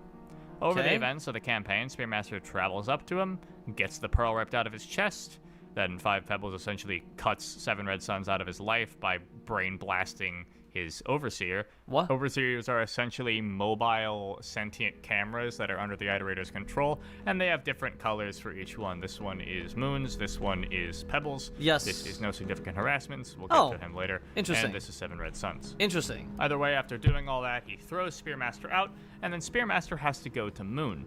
Moon's facility is mid-collapse, and Spearmaster does one last favor for her, taking the rewritten pearl that was once in the hole in his chest to communications arrays, which contains Moon's last message to the local group. The Spearmaster then returns to 7 Red Zones and presumably lives out a great life as a house cat, and we move on to our next slug cat, Artificer. Okay. Artificer doesn't really matter in the grand scheme of things. She was a slug cat whose kids were murked by scavengers, and now she wants revenge. She takes that revenge by going on a Doomslayer rampage, wiping out all the scavengers Jesus that Christ. live in 5 Pebbles City. However, if you instead choose to ascend, which you cannot fully do because Artificer is locked at the violence karma for obvious reasons. Oh, that's sick! Wait. Oh, fuck. I keep hitting rewind at the wrong time. Wall that Hold on. surrounds the entire Where is that? facility Where is that? grounds. Where is that? Here. His last message Fuck. to the Hatter in the That is sick. However, if you instead Locked at the violence karma is so funny. Well, I want to play this one. This is DLC though, choose right? to ascend, which you cannot fully do because Artificer is locked at the violence karma for obvious reasons, you are Sick. treated to a new Ascension cutscene, which I'll talk about when I get to the weirdness of the Ascension endings later. Okay. Moon's state has deteriorated in Artificer to an extent where she is mostly collapsed, and after this campaign, she collapses fully off-screen into the ocean. Next up, the Interesting. Hunter. Hunter is a messenger sent by No Significant Harassment, another one of the local group of iterators. Oh no, Hunter is the one that I can play. So I'm not playing Spearmaster, I'm playing Hunter. I forgot that's what that is. I need to change the title of the stream. Because I thought that I was playing Spearmaster. The one that I have unlocked is Hunter. I'm gonna fix that really quick. One moment. Because I want to play Hunter a little bit and see what it's like. So Spearmaster is the purple one. I got it mixed up. Spearmaster's DLC. I keep getting that confused. There you go. Got it. Alright. Sick. In fact, we might not even have time to do, like, Rainworld gameplay if I'm just stuck watching these videos. So I'm just gonna say Rainworld lore stream is the title of the stream. If we end up playing later, it's just like a bonus on top. Artificer is really fun. Seems like it. If Artificers just kill everything, that seems like a fun thing for me to do. With a payload designed to bring Moon back from her collapsed slumber. Nice. Well, less of a slumber, more of a coma. This succeeds, but also No Significant Harassment may or may not have given it turbo cancer. Hunter will die in just under 20 cycles, so hopefully he ascends before then, or he turns into this. Oh! As it happens, Hunter's cancer doesn't just kill him, because he's a part of the cycle. He can't die. No, he turns into something else. His body is literally hijacked by his cancer. Holy or should I say, his rot. Hunter's corpse, found in the campaign of our next slugcat, moves exactly like mobile rot system. Ugh! Crazy, eh? Anyways, Gourmand time. Gourmand was the first slugcat That's to cause terrifying. 5 Pebbles to unlock the retaining wall, allowing creatures like him to leave his facility grounds instead of just being stuck there. It also Yeah, Hunter confirms feels like to a us that tryhard one. slugcats are from outside the facility grounds, which is apparently an infinite muddy swamp made of old building remnants. Cool. Gourmand's entire campaign is revealed to have been a scouting mission for the tribe's new home. Nice, he's got kids. Good dad. Aww. Next up are Survivor and Monk. Both came from the same event, Survivor being separated from his family and somehow washing halfway across the county into outskirts. His goal is to find his family again. The Monk is his brother who's searching for him. Not much occurs, but if you go to the Slugcat's home tree, they see that the entire tribe has migrated away, presumably after finding suitable lands to inhabit after the Gourmand scouting mission was a failure. Neither of them really achieve anything in their campaigns. However, they do give me time to mention that 5 Pebbles' plans to stop the rot from spreading have notably failed. Now he's just waiting for it to eat him. Interesting. Our next campaign is... So I picked, like, the most boring campaign, basically. I picked the most boring one possible. The base game expected campaign for you to play, which is the White Slugcat, is the most boring one in the entire game. Good to fucking know. And guess what? The rot's eaten him. 5 Pebbles is so thoroughly consumed by the rot that the area name has changed entirely. What? Despite this, his facility still has Wait, power. sick! And Wait, so the by rot, campaign's that changed the area name areas. has changed entirely. Despite this, his facility still has power and at least some remaining processes in it. Also, the rot is kind of mimicking iterator functionality and is pumping out an Okay, insane this amount game of is rain. The other campaigns make this game significantly cooler than I thought. Because of it, kind of just overusing the power that he has still. Holy when shit. Rivulet crawls through the cancer-infested tunnels of Five Pebbles superstructure, he tells the Wet Mouse to do a favor for him. He wants Rivulet to take his last emergency power cell to Moon so she can at least be functional for the remainder of time. He does this as a sort of attempt at redemption. Rivulet then swims down, puts the thing in place in Moon's superstructure, bringing her back to functionality. Nice. She regains control of her facility, her overseers, and her communication arrays, allowing her to talk with her local group and Five Pebbles once more. Cool. She then thanks the cat, which has restored her godhood, So there's a cat, and names it Ruffles. Wholesome. oh, cute. Good job, Ruffles. Good job. Also, like, I didn't know that there was a canonical ending for each one. So that means for every single Slug Cat, there's a canon ending. And then, like, it affects future runs and future, like, that's so interesting. Also, it's really weird to see Moon healthy and not dying. I did not know that these things... How was I supposed to know that these things were neurons, by the way? Look at them. They look like floating food. Am I crazy? Like, based on all the other things, they look like bugs. And sends both Five Pebbles and her local group a message stating that she is alive. She then canonically plays board games with Five Pebbles for essentially the rest of time. Sick. Alright, that's all the weirdos talked about. You may notice one was missing. We'll get to him. By God, we'll get to him. But right now it's time to talk about... What the fuck? Okay. Right. Yes, what happens to me? What happens to me? This area was crazy. Now, let's talk about It what made happens no when one sense of when the we were Slug Cats playing. ascends. First off, the Slug Cat moves through the old filtration systems and into the depths, before slamming its face into the Void Sea and swimming downwards. Now, this is where these fuckers come in. What? The Void Worms. I didn't even try to contextualize these guys in my short summary video because, by God, there is nothing in the game to even come close to telling us anything about them. Yes. We just gotta intuit it by our encounters. This is so strange. We'll talk about them more later, trust me. There's a lot of them, like a potentially literally infinite amount of them. They seem to be, for the most part, minding their own business, except for this one. We've named him Jerry. Jerry's my friend. Jerry. Jerry's a gentleman. I will not take any Jerry slander. Anyway, Jerry swims down, looks at exactly 75% of the Slug Cats, and then pulls them down into what we can only presume is proper ascension. Okay. Where they swim towards the light in an So odd Jerry is like metaphor the before seeing approval. a proper cutscene. The actual cutscenes themselves all start He's with the bouncer. another visualization of all the Slug Cats swimming. Then they either A, look at the camera all cute like Spearmaster Gourmand and Rivulet, and then the cutscene ends, or they have a custom event occur after that. For Survivor, he sees that all of his family are there too. Aw, For Monk, he yes. finds Survivor, and for Hunter, his disease leaves him and he returns to the arms of his creator. Oh, nice. For Artificer, she fails to ascend after Jerry leaves her crying in the dirt, Oh, and shit. ends up finding her children again before being separated from them yet again. Oh, Damn, poor sucks thing. to suck. We'll break down all this later. We're just prepping the information for the final section. So Artificer Now is it's just time like to talk about that fuzzy too like hopped up on violence to like ascend properly. I don't even know how you get down that area when you don't have enough karma. Because like when I was there and I tried going without any karma, I got locked out by like the I guess the echoes that were there. green elephant in the room. Voltaren Oh, you mother... I don't give a shit. I want to know about the elephant in the room. Is Domino's the elephant in the room? I sure hope not. That'd be kind of weird. Fucking dumb ad. Alright, here we go. Oh yeah, this one. Who is this one? What is this one? The Saint. Okay. This froggy man is so fucking insane with what he adds to the lore that he gets his own section.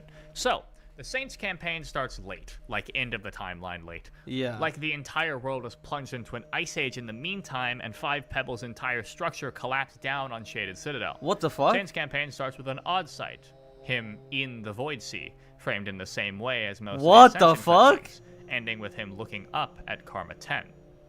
Throughout the entire Saint campaign, he is just walking around, talking with the iterators, and gaining all the echoes he needs. All of which have new dialogue. I really gotta make a video on the echoes soon, if only for my desire to dramatically read out I'm gonna watch dialogue. this after. I need to know. I'll maybe do it next. Tell me if I you need to don't watch want that video next. Anyways, Saint doesn't discover much until he gets to Karma 10. There's That's so when much things lore get in this really game, it's funky. crazy. I think at this point I should just tell you what Saint probably is. Yes. Don't trust me specifically, because getting a handhold on Saint's lore is like trying to throttle an octopus in a lake of oil. Okay. But Oddly we specific. discover at the end of the challenge mode that Saint is very likely the triple affirmative. He's got 3 dots on his head, was likely made by Sliver of Straw to ascend her, which he can do, by the way. I didn't mention it yet, but Saint activates God mode when he reaches 10 karma and gains the power of a kill button. You put it over some rowdy motherfucker and pop. They are What? ascended canonically. It is That's so weird and cool. called God will get. Why do I keep hitting buttons? I hate my Good life. chance Saint could show an octopus in a lake of oil. Wait, leads what? To ascend her, gains the Dude, every other campaign aside from the one that I played is actually fucking cool. Why is Survivor so kill button. lame? You put it All of these over other some characters rowdy are so sick. This gives me a reason to play Rainworld. Dude, my first impression of Rainworld was so shit. All these characters feel like game characters. And pop. The Survivor just They feels are pathetic. ascended canonically. It is called performing an ascension. You can do this to Moon and Pebbles too. The reason why he's Whoa. here so late is likely because he took his sweet time going to and ascending almost every single iterator before getting to these two, which Right. he can do, by the way. He can ascend iterators. We see in the challenge mode that he ascended Sliver of Straw. Fucked What? up how the solution was just this guy. Now we can kind of assume that Saint has already ascended most of the other iterators because... Wait, so all this time creating creatures, and the iterators did not one time think, what if we make a creature that can ascend us? Not a single time? In all of their brilliance and all of this, like, supercomputing? Why did it take so long for one of them to figure out, oh, you can just make a creature that can ascend you? We see a shot And that how does showcases that even most of happen? the iterator facilities in the distance Weird. have collapsed. So unless we got a million crippled robots sitting in their own slag heap, there's Oh. a good chance Saint's been pretty busy. Saint's purpose was likely to be the solution, to be the thing that ascends all of them. Right. So he walks in over the retaining wall with a will Wait, so and a way to slug cats are just goated. Saint versus Sliver is not canon. Downpour was mostly invented by community, not sure if devs confirmed both it. Moon Oh, and okay. Pebbles past the Golden Sea and into the Void with only his mind powers. But what if Saint wants to go to the Void as well? As it happens, Saint is a special existence, and also because it's highly likely that that thing about the Void slowly eating the world from the bottom up was kind of true, because What? the depths are just gone. What? I don't know where they went, but they're just kind of gone. If Saint hops down into the space where there used to be the depths, Right. he enters Rubicon, a not very well thought out area gameplay-wise and a very weird area lore-wise. Okay. By definition, a Rubicon is a dividing line. Just the region name alone tells us that this is the limit between the Void Sea and the proper world above. Or, well, Okay. that's not told to us, it's presumed. Here, there are all the worst creatures. Red lizards, centipedes, Miros vultures, daddy longlegs, Jesus Christ. spitter spiders. Buddy, I think you're a bit outclassed. You should probably get home. Oh yeah, and These- guardians. You can ascend guardians. Oh, It guardians takes a few are- hits, but Oh. you can kill them. Oh, so guardians More are not fuel echoes. for They're Fauna different. Remastered. That's how I Weird. see it. Anyways, after fighting through the lower half of Rubicon, you get to What the the upper fuck? half, which appears to be an odd recreation of the world. What the Filled fuck? with rooms you've already seen before. What the fuck? Ascending to the top of Rubicon, you swim through a zero-gravity recreation of an iterator's general systems base, Ugh. while a reversed sundown motif plays in the background the whole time.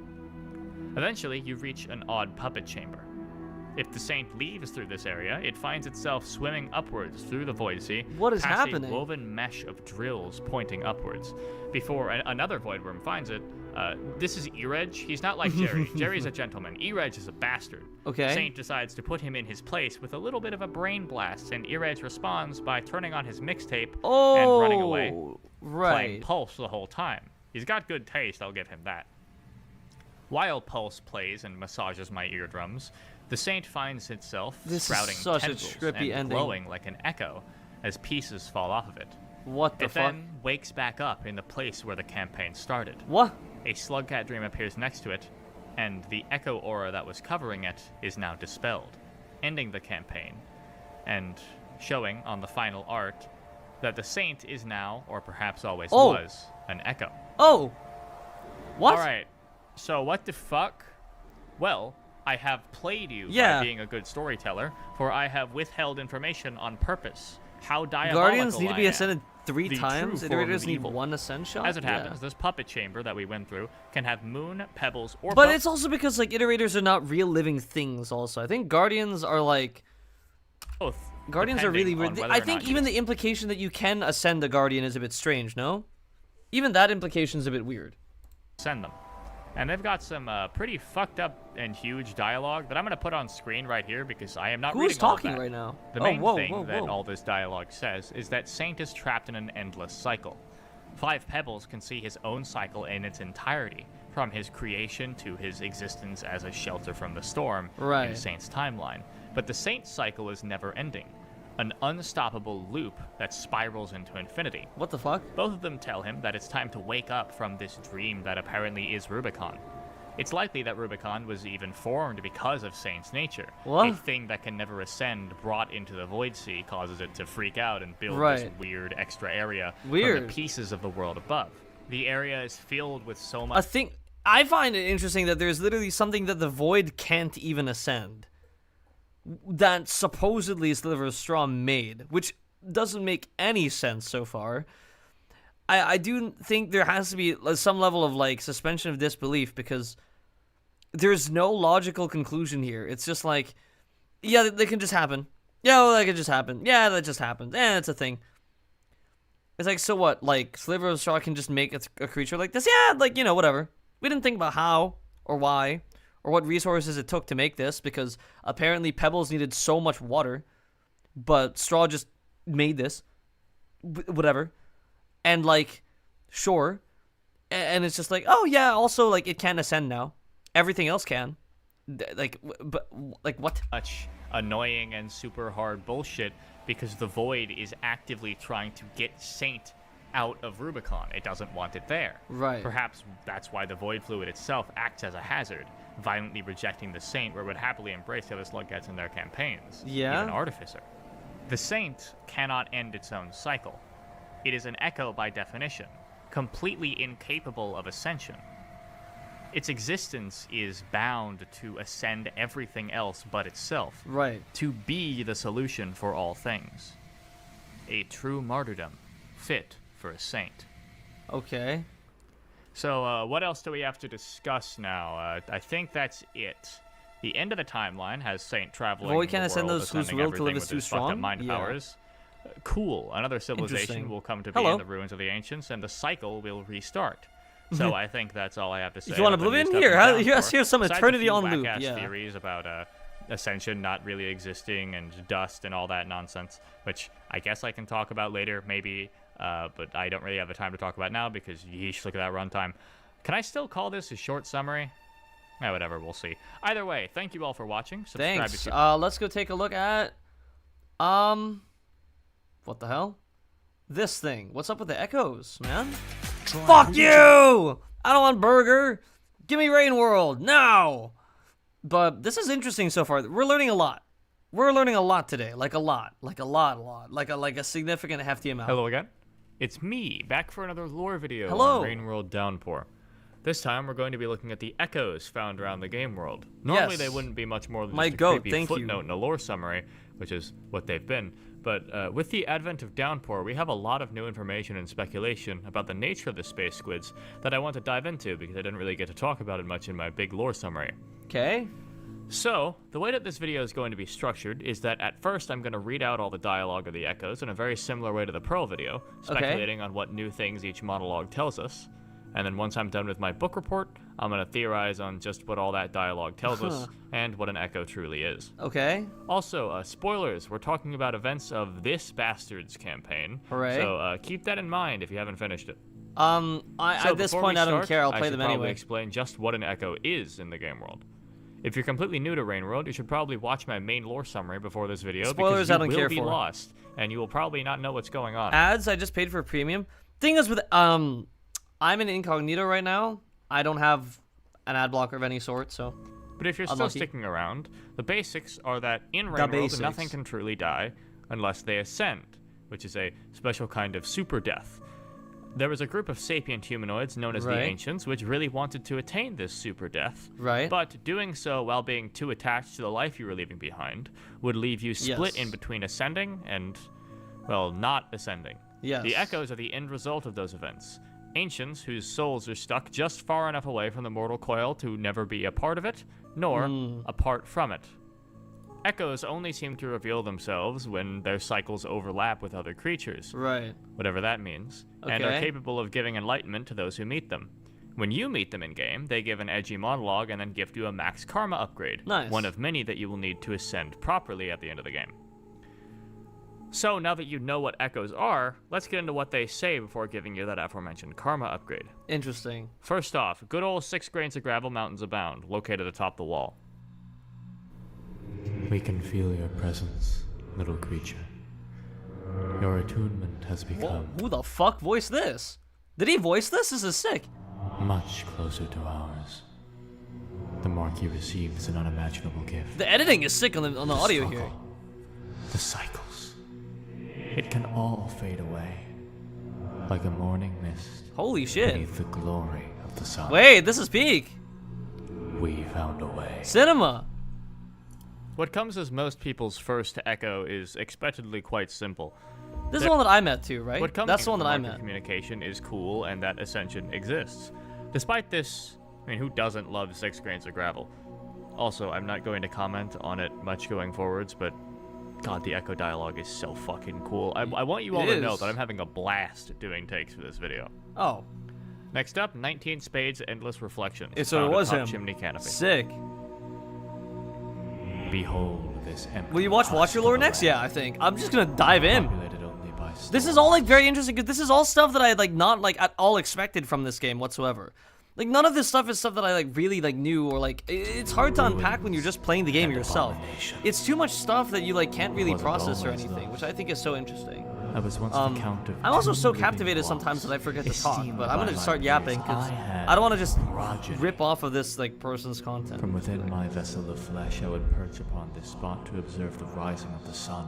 This effect is really cool, Corporeal matters seem. and he voiced it so himself. distant It's now. sick. Props. Most of us have forgotten this place, but I remain. 19 spades. Perhaps I reminisce. That is as not I a number cannot you go. can get Perhaps in I cannot go cards. because memory traps me here. This here Space Squid tells us quite a lot This about here the nature Space of the Squid, echoes yeah. as a whole. The way the ancients saw their bodies as flesh vessels for their true selves, and how this new form is different from that and isn't made of Yes. flesh. This also confirms that echoes are still drawn to spots that they remember from their time as corporeal entities. Such Interesting. as this guy who rested atop chimney canopy to see the sunrise, who How come now I didn't bump haunts into the this grass one? as an echo. Neat. Next up, 4 needles under plentiful Is it like leaves found in specific shaded campaigns citadel. can meet them? Because I only met You one. have no name. I once had. I was embalmed. This effect is sick. Ready. I have no idea what audio effect this is, but it's so There was cool. jubilation. My name was sung loud and clear. Did they know that I didn't quite leave, didn't quite stay? Should I be ashamed that I linger here? This I gotta give props to the voice acting, man. It's so sick. Should I be ashamed that I now envy But your you had flesh? no name is not true. This is one of the examples of We how have echoes names, are just created. not cool ones. From Dickheads. 4 Needles was a classic rich kid, bathed in attention and given a great ceremony upon his Right. ascension. Of course, though, his materialism would get the best of him, leaving him as an echo. This is also our first hint of the melancholy that the echoes feel, as Yeah. he now envies the corporeality that he sought to escape at one point. Ha. Next up, droplets upon 5 large droplets found atop the The sky. fuck kind of name is that? Do you hear it, little one? Who comes up with these names, by the way? Buzzing in the air. Do they just spam like different like I don't know? The These endless chatter of these a feel like thousand, extremely, thousand like, voices long dead. corrupted like what's it are called? gone, Like and translations yet of they names. speak. Neither here nor there. It's very interesting how they came up Does with that them. seem familiar? Yes. It is quite amusing for a being in my predicament. Uh-huh. Apparently, this echo can hear radio signals. Interesting. Fucked up. This is quite cool, though, but tells us mostly nothing.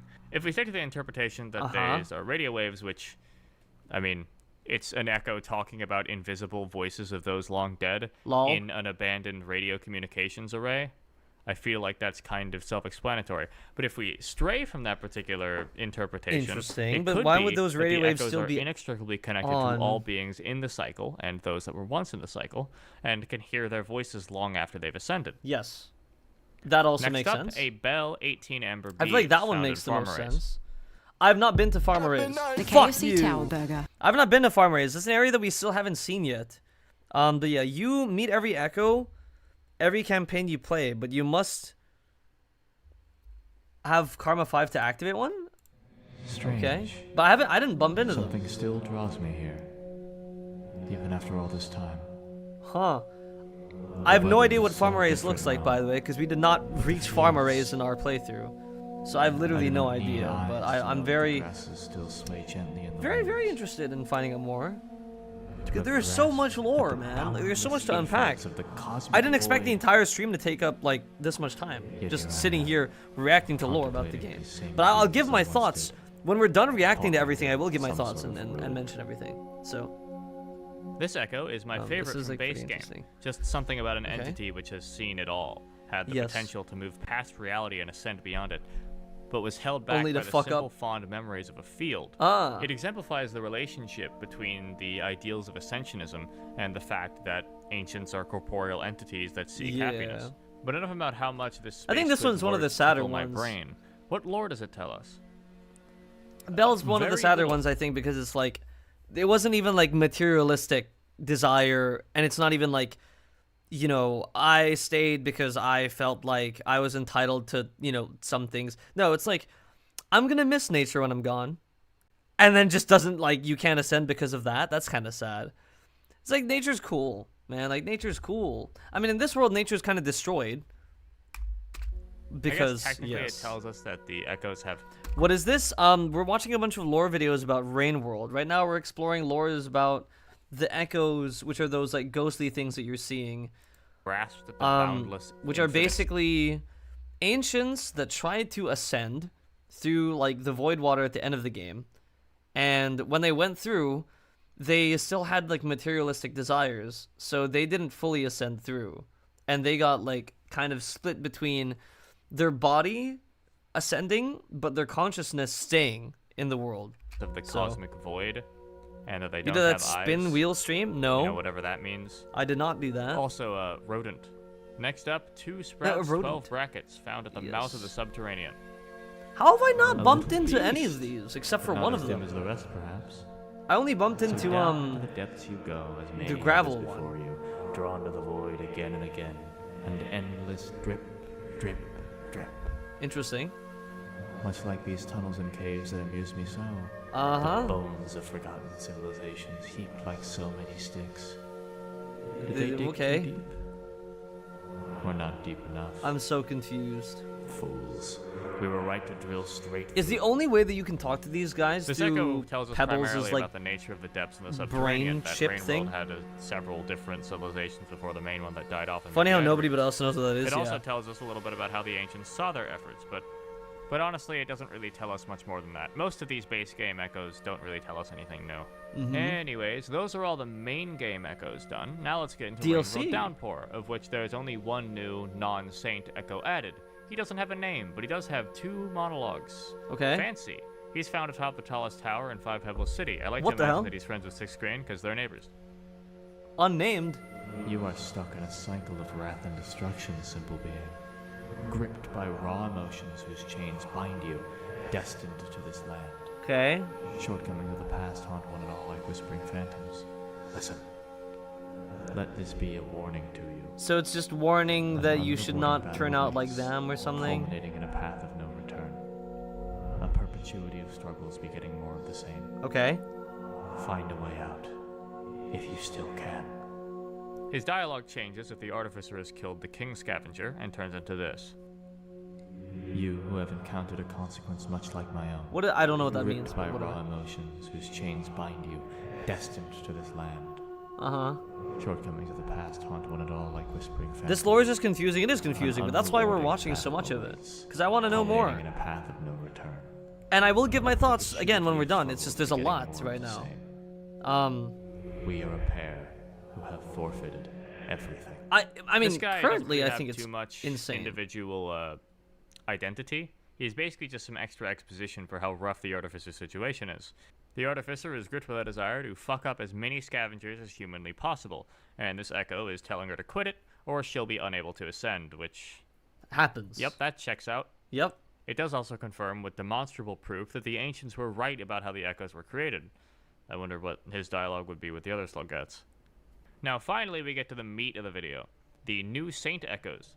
In Saint's campaign, the world has entered an ice age, and a lot of time has passed. Yes, but the Echoes are still there, went through trapped this. all the same. Saint also gets some extra new Echoes. Faces new and old. Seen again. Wowee. Okay. Starting off, 6 grains again. Wahoo! Oh. Now found in the ruins of Five Pebbles' leg after his structures collapse. Our presence has been revealed to you now, young one. The attunement has become much nearer, like a ripple distorted upon a moonlit reflection. Repetitious. Slugcat find family seemingly lore done. endless thrive. I mean, we didn't even An find our family in the unimaginable game, so it's curse. like that isn't actually what happened. Swim with the tide. This lore has way too Or many against aspects. it. I think it's 6 cool grains though. dialogue Like now there's is a mostly real the same as world before, that's like. following the same template. I mean, it's nice to have a lore because it ties everything together cleanly, you know, and it's nice because you see the environmental storytelling happening, but you have no idea what the fuck is going on because there's so much buried between like secrets, you know, and like once all the secrets are kind of pieced together, people are like, and the community had to figure it out, and so this is what the community has decided is the story, and I Right, think it's but interesting. It has a different connotation. Rather than celebrating your attunement, I think it's really they interesting. speak as though you have already been doomed to the same fate as them. Which, I mean, yeah, that checks out. 6 grains preaches. I like the that the story is helplessness not of Saint's in your situation, face, but you fuck know? that. They call the Saint a young one. That's minorly lore. It's a kind of important. shitty game, and they Wow. added way too much stuff. Next I mean, up, it's a 19 shitty, Spades again, found in the chimney canopy once more. I would say, like, it's a shitty game, but it's a good experience. I don't know how to explain that really to people, but I will, like, if I were to recommend Rainworld to people, I would always say it sucks as a video game. Like, at least the way that I played it, playing, like, Survivor's campaign really sucks as a video game. It doesn't feel like you're engaging with a video game. However, as an experience, it's really, really good because it teaches you a lot of things that you otherwise would not, you know, learn playing other video games. Gives you a certain level of resilience as well because, like, you have a desire to continue the game and beat it despite the game basically functioning completely against you, gameplay-wise, which I think is interesting. From my perch, I've overlooked this land for an eternity. Watched as this vast expanse was blanketed into an endless tundra. Right. Fucking why would you give me an ad now? Stop. I want to hear things. I don't give a shit, good guys. Get out of here. Skip. We remain trapped in place, and yet can never stop moving. Funneled endlessly into an unknown future. To what destination? It should be a movie or a video series. I disagree completely. I fully disagree. I think Rainworld cannot work as a movie because you need to experience the game by exploring. You need to find out the lore of the world by exploring. The way that the lore is told by looking around and interacting with the world is what gives it so much foundation because you cement like a very like clear picture of what the world looks like in your head when you play the game, right? Like me playing the game, even though I haven't played it fully, like through, you know, and like seen every area and done the other campaigns and everything, I have a pretty good imprint of, you know, the connections between certain areas now. And like I have sort of an understanding of the general layout of the world that we were in and the section that we were playing through and everything. And I also get a better sense of scale of the world when I play the game versus when I just watch a video, because now that I'm playing the game and I feel what it's like to play the game through a Slugcat's lens, it is so different. It's so interesting. Same thing again, more or less. Essentially just telling us that the Echoes are still here and still trapped. Overall, Forced gameplay forwards is into a bad. future without even I'd their say memory. no. Gameplay is yeah, okay. Maybe some aspects of the gameplay is bad. Yes. Some aspects of the gameplay are really, really bad, but I need to defend it in saying that like the sort of technology that they use to make the game and have all the creatures kind of work independently is really good. And like the tools that they give you to mess around in the world is still pretty good. It's just game design wise, it wasn't very thought through very well. Like they didn't really like design the game with game design philosophy. They were just like, hey, we have this cool concept of a game. We're just gonna make whatever the fuck we want, you know? And like that comes at the expense of most people who play video games will be appalled at the way they designed this game because it just goes against everything that gamers have ever known about video games and how to make something an enjoyable gaming experience. But Rainworld wasn't really made to be enjoyable. If anything, it is the most unsatisfying experience to play. However, it is very interesting because in all of its like unsatisfying nature, there's still the challenge presented to you, which is we are giving you a game that is so hard to play that it basically can't be played properly. We're giving you a dysfunctional game and you're expected to beat it. And I think that's a beautiful experience. But yeah, interactive movies that you control. I still don't think an interactive movie would make any sense for this. It wouldn't make a lick of sense because the whole gimmick of why it's a Metroidvania and why you play Rainworld is so that you can experience exploring the thing properly. Like, if you're watching a movie, your agency in what you are allowed to look at is extremely limited. You know what I mean? Yeah. Comes at the expense of the game. It's very hard for a low than average to average gamer. Hey now, don't say low. I'm definitely not below average. I don't think a below average gamer could beat like P5 Hollow Knight. Let's just make that clear. And beat like both Hollow Knight and Silksong, no problem, and Cuphead, and almost beat the Salt Baker thing, you know, with all of those conditions, and do all the things that I do. I play hard games on purpose because I know that I'm not below average. I'm saying from the perspective of someone who plays a lot of games and has experience playing games in general, it's an extremely insulting experience to the player because it essentially is just like, hey, you as the player have zero agency playing this game. Yes, so that's what I mean. Cuphead gave you everything you need to do. Exactly. Cuphead gave you agency, you know? It's a difficult game, but it gives you enough tools for you to be able to work through it and play it. You know, Rainworld gives you tools, but it doesn't give you like the right, like the controls are extremely irritating to play through in the beginning.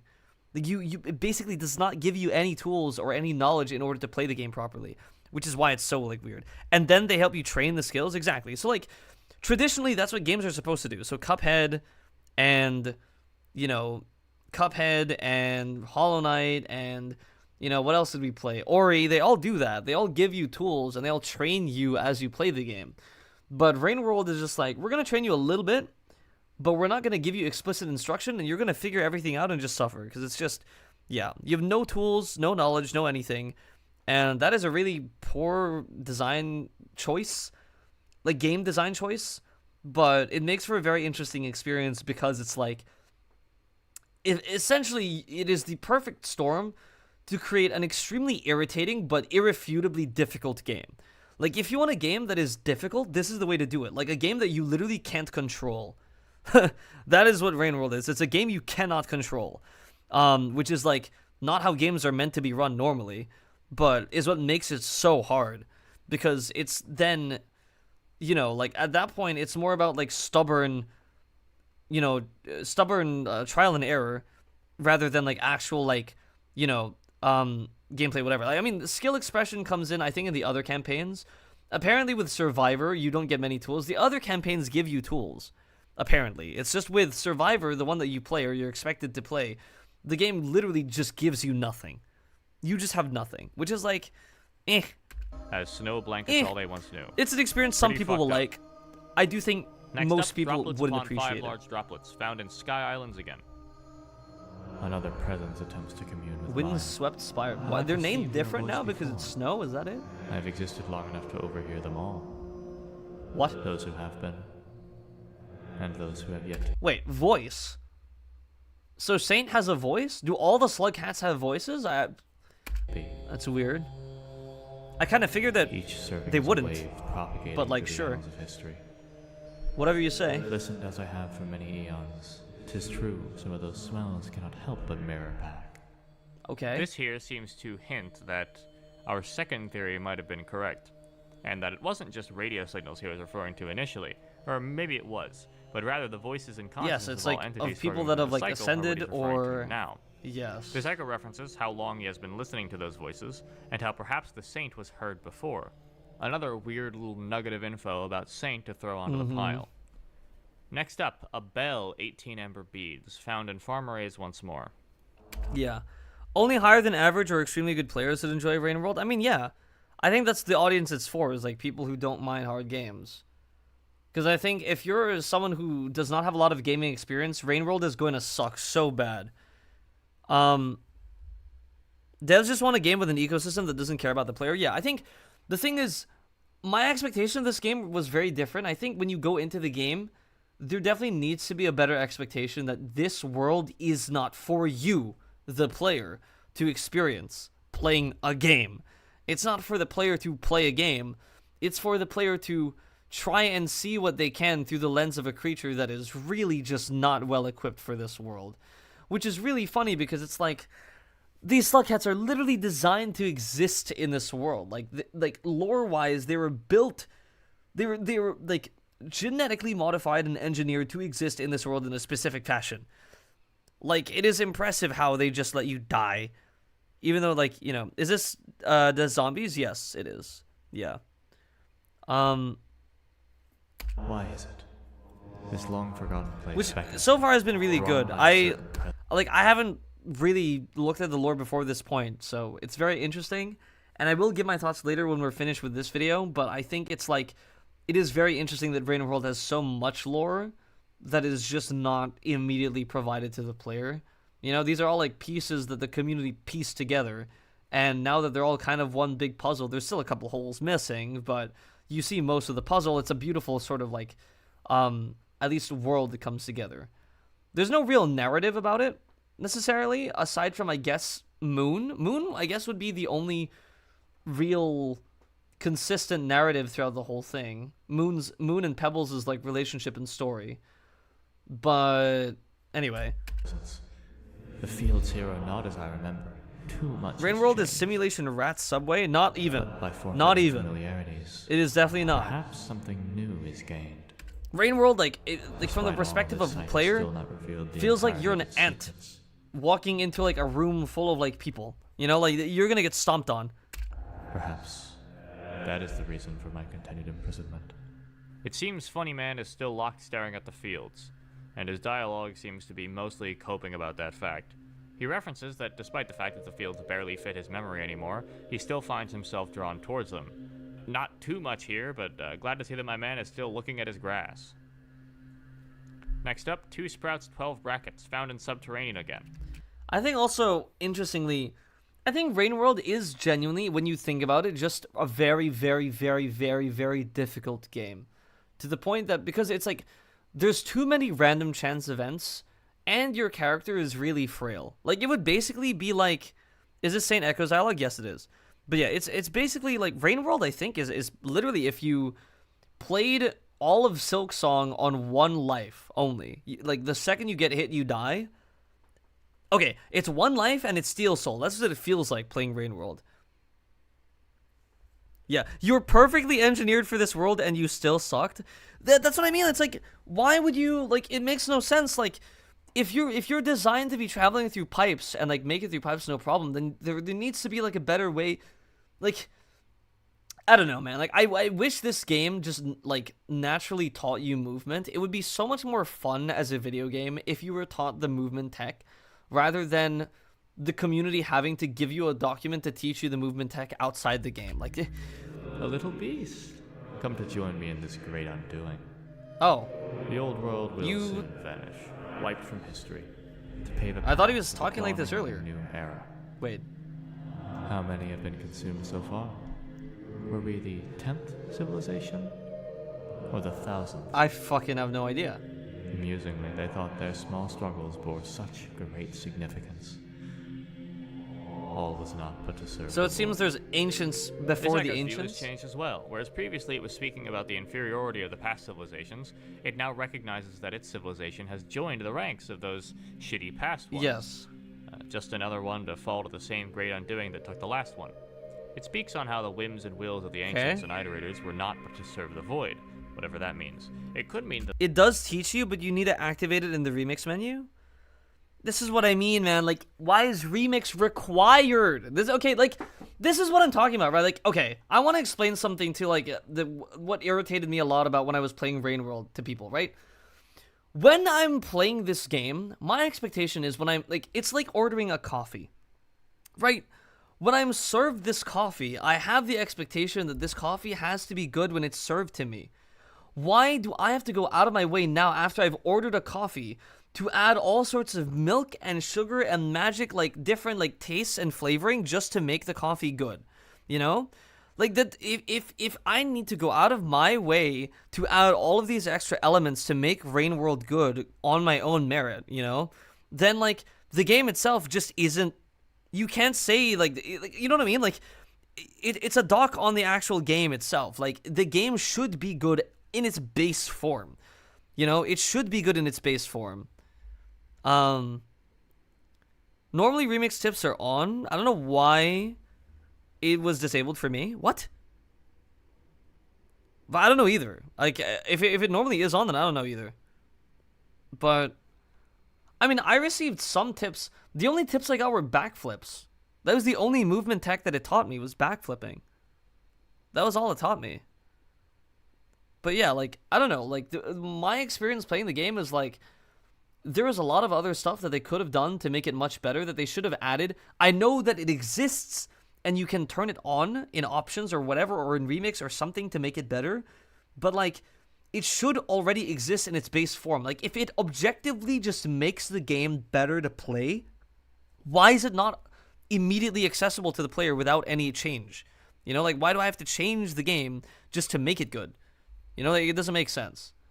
The void is a conscious entity that seeks emotions, but it's more likely that the final line of this echo's monologue is simply referencing how it views all the trifles as worthless, to serve nothing, nothing being the void. Right.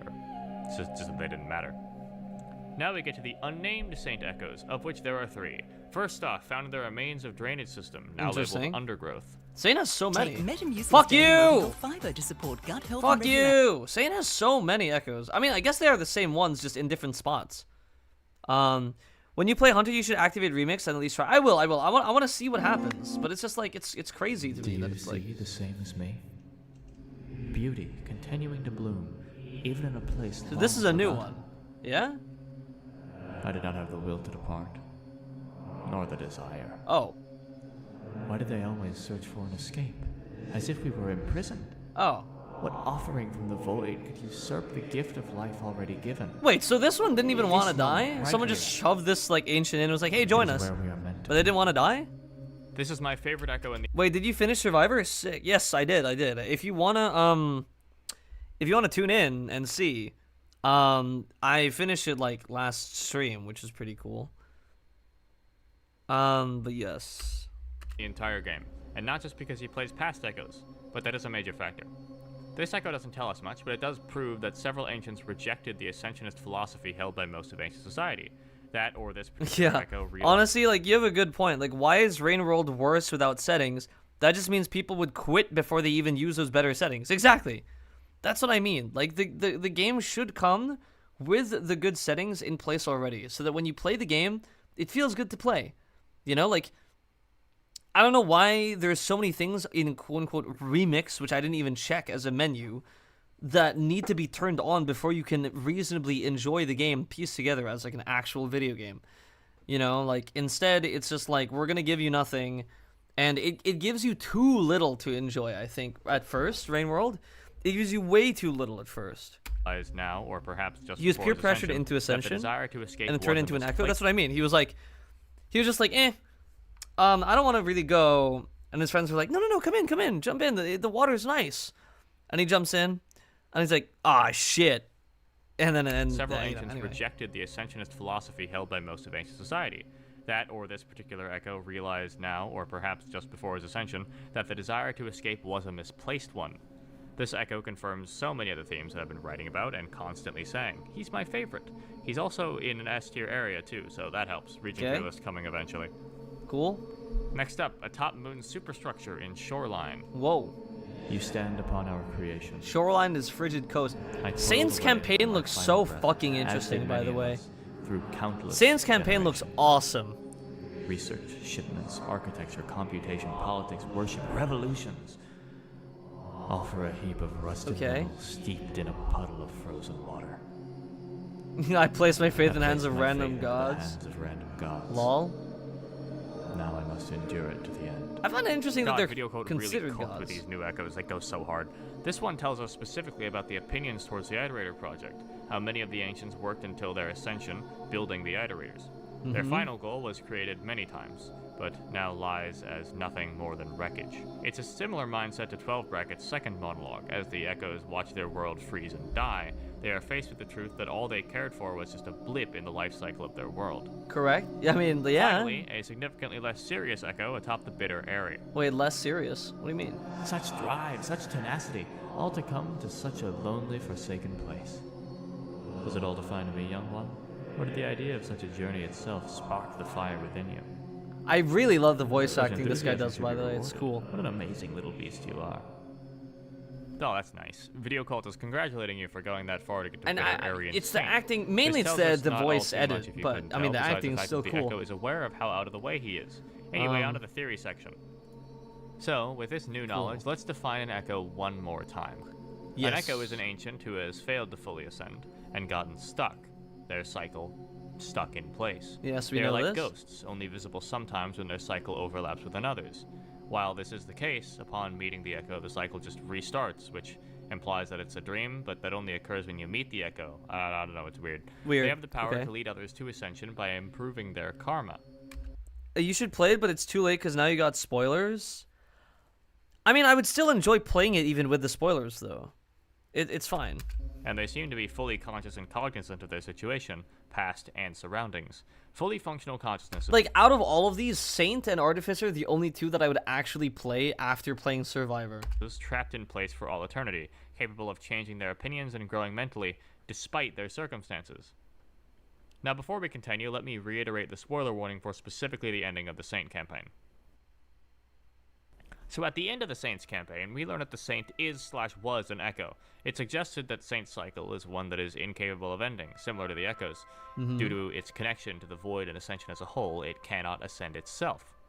The end screen of the Saint campaign shows Saint as an Echo. The end cutscene shows Saint grow Echo tendrils, shed Echo scales, and then have its Echo aura dispelled by some odd Slugcat dream. So it's my guess that Saint is not a full Echo.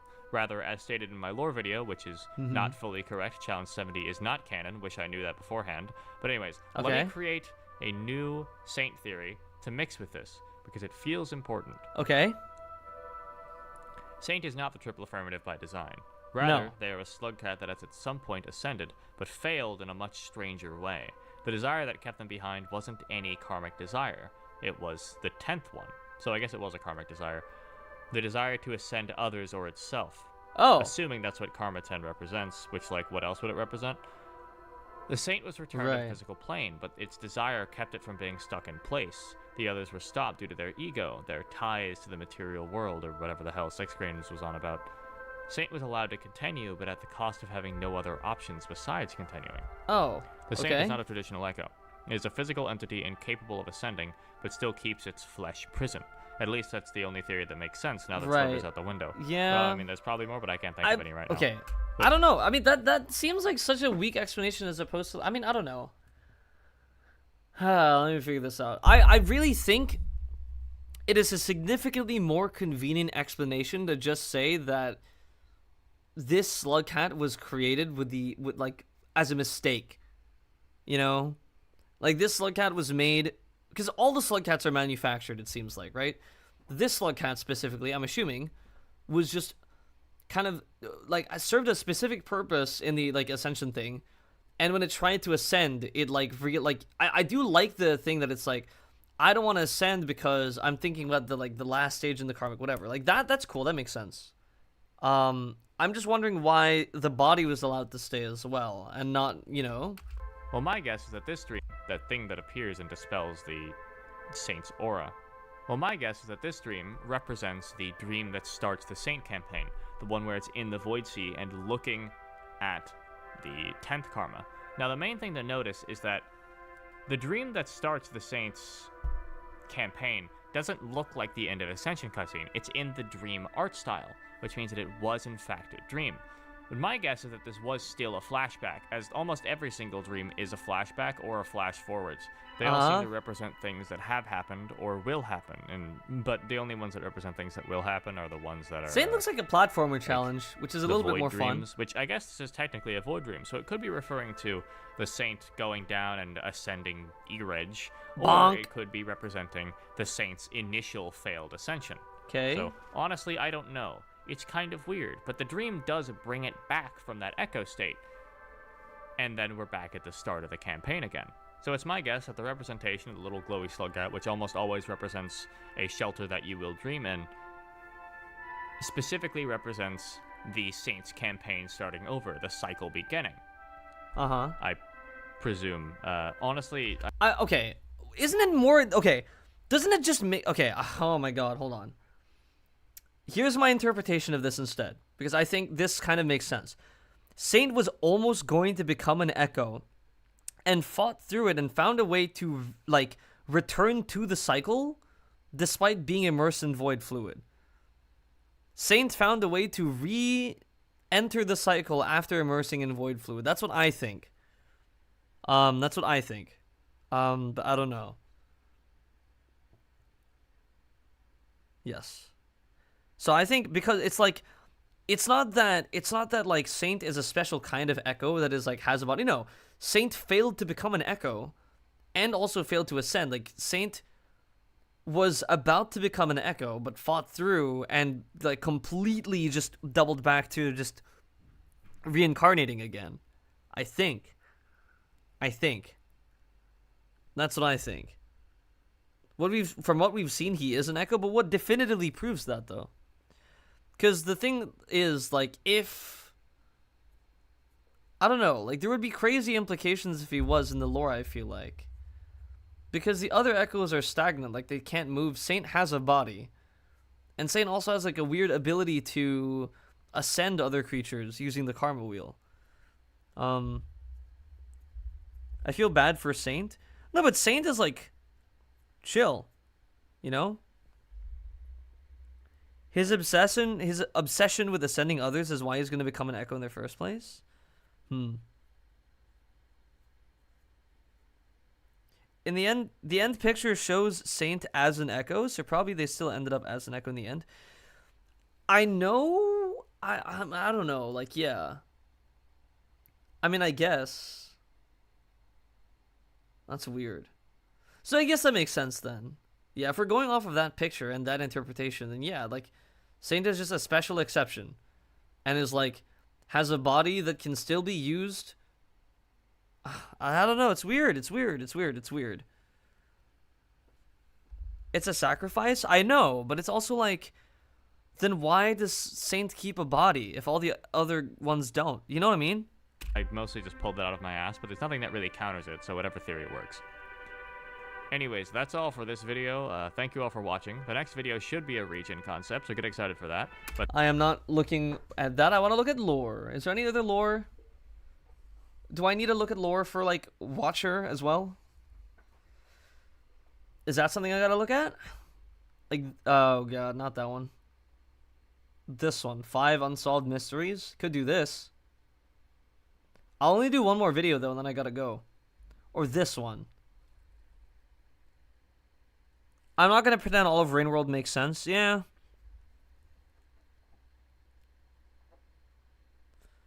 Watcher is different? Why? What does Watcher do? What is Watcher's gimmick?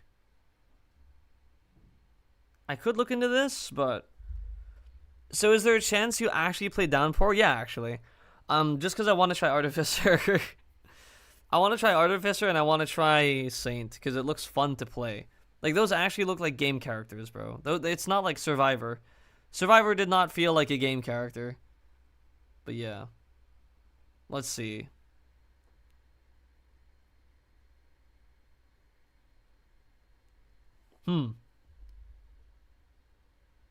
Watcher is a different timeline.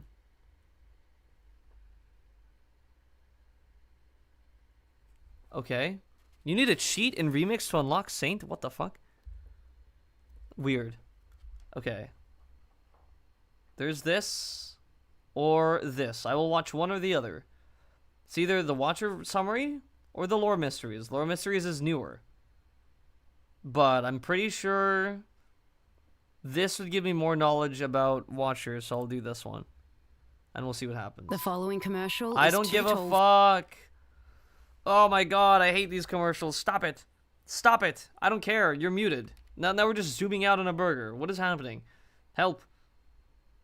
Help. Okay.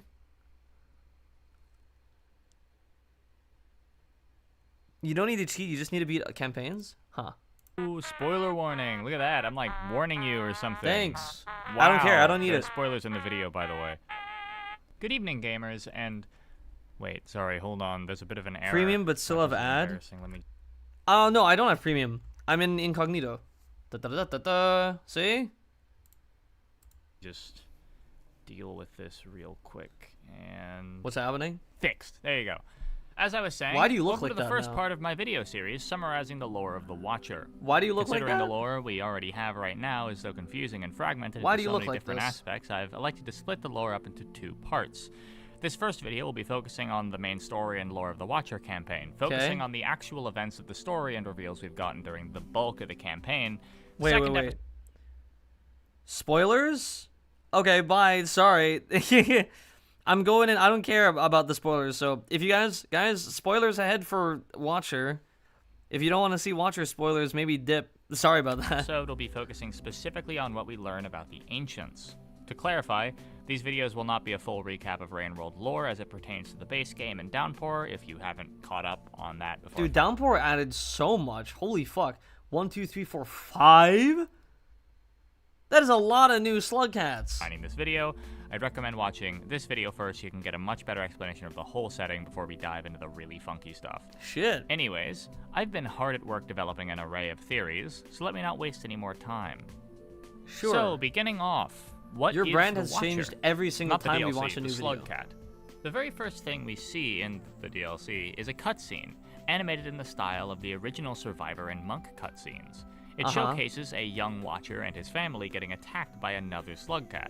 The family attempts to fight back, but isn't seen again while the Watcher merely hides, waiting as his family leaves him and never returns. The song that plays during this cutscene is called Childhood's End, so yeah, they dead as hell. This is an important narrative thread for the Watcher. He's called that for a reason. He watched his family die. Right. Childhood trauma is a pretty important part of the Watcher as a whole, but I'll get back to that. After the cutscene, we get shunted into the actual gameplay of the Holy Watcher. Watcher. We start What in a the heck? region called Hydroponics, which connects to Industrial Complex. As the Watcher continues towards 5 Pebbles, as most people do on their Rainworld runs, they find that the connection to the superstructures have been rotted away by a strange purplish strand of rot. So what timeline? And the echoes across the area When have did this all take been place? replaced with one strange giggling echo that seems unusually upbeat and energetic. What the fuck? Asking if the Watcher poops? Okay.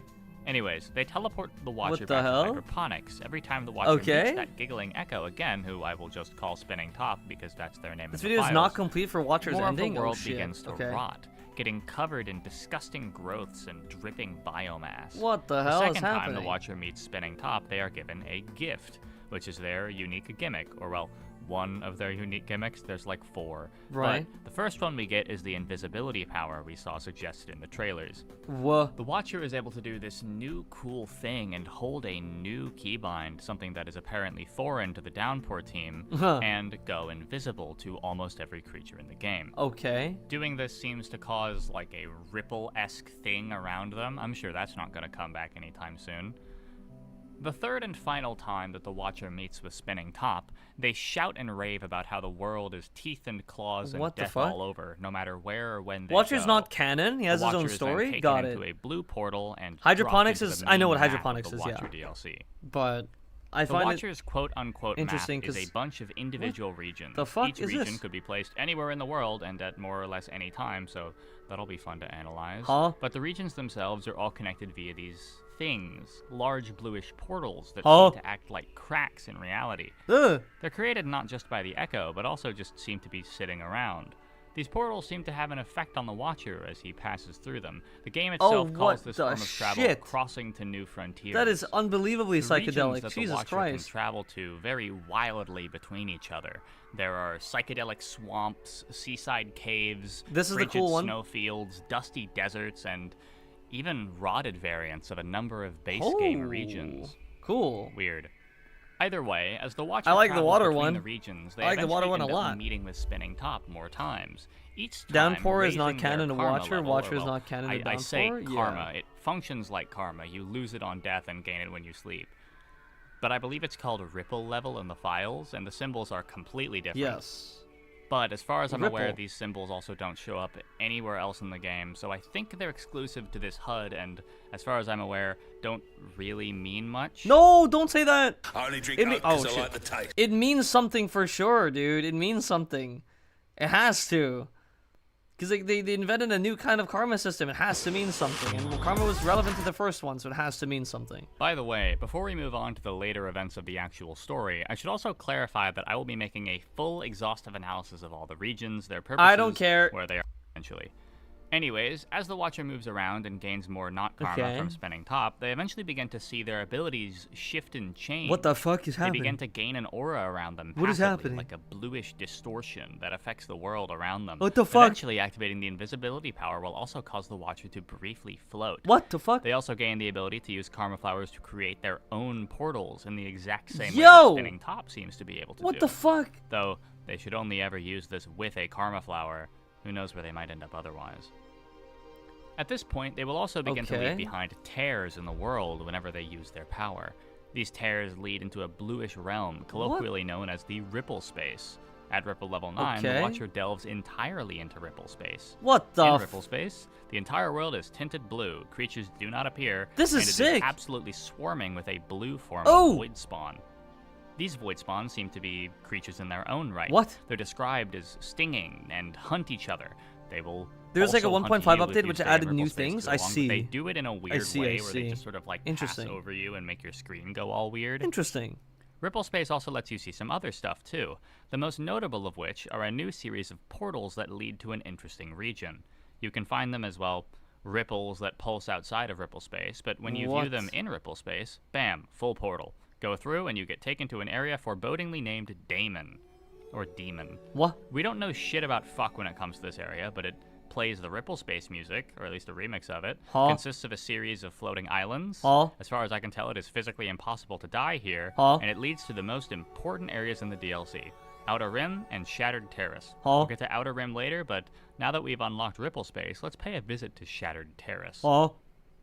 This so many area karma appears flowers. to be an ancient structure similar to What the Cold fuck is Storage or happening? Aether Ridge, though it appears to be suffering from a strange effect. No, okay, I am like 100% certain. Like the devs, every time they like need to write something for the lore, they huff some weed like crazy. They have to. Jesus The effect Christ. is also visible in other areas. Damon of the now map, has but it lore, I'm seems pretty sure? Like Cool. reality here is shifting. Parts of the region are seemingly What the mixing with fuck? other parts of other regions, tying time and space together. We're not really sure if these phenomena only occur in whatever disconnected world the Watcher seems to be in, or just all the time They had to be everywhere, but tripping balls considering to no write other this slug shit, cat dude. has ever It's seen insane. anything like this, I'm going to assume it's specific to Watcher's predicament. Yes. On the obviously. right side of Shattered Terrace, there's a gap that Watcher has to use the float ability to get across, but upon doing so, they will find Spinning Top in a weird state. This is so... They look like they're not really there, but if you access Ripple Space, you can see them fully. Doing so will have them shout about how annoying the Void Spawn is to them before taking the Watcher to a new area, one known as Ancient Urban. This area is filled with small versions of the moths we see in Aether Ridge and Stormy Coast, among other areas, along with weird rats that the Watcher can tear apart with his bare hands and eat. Fucking metal, dude. The Watcher explores the sewers before moving upwards and reaching a workshop I'm or so a confused. storefront of some kind, with living ancients moving around. What the window. fuck? Huh? Storefront of some kind, with living ancients. moving Okay, around that the is weird window. as shit. Spinning Top took us back far enough that the ancients are still alive in this area. Yeah, and We Slug get Head a is sense tiny. of scale that I will go into. Just trust me, I will dissect everything in this area in time, but we don't have time for it here. Which are huge. We meet with Spinning Top in their old room. They revealed that when they were ascended, they were just a child. Aw. Moving up past that, we reach That's a why they functioning giggle ancient and they're, like, ascension goofy. temple, the place where Spinning Top and innumerable others were supposed to reach their end. Whoa. Spinning Top was forced to ascend, but they were just a kid. They didn't Yeah. know better. They were just doing what they were told was good. They didn't want their end, but they were ended nonetheless. though, Right. as we know, So they now did they're an not echo. truly end. Right. They stayed, traveling across time and space, looking to see if anyone still remembered them or mourned them after they were gone. Oh, that's cool. Unfortunately, they found nothing. And Truly, Watcher's what a the only cruel one that fate. can, like, see. All you can do is laugh. But they're done. Giving one Whoa. final giggle, they vanish, going through what they described as a white door and properly ascending. Whoa. You can't find them or any trace of them anywhere else.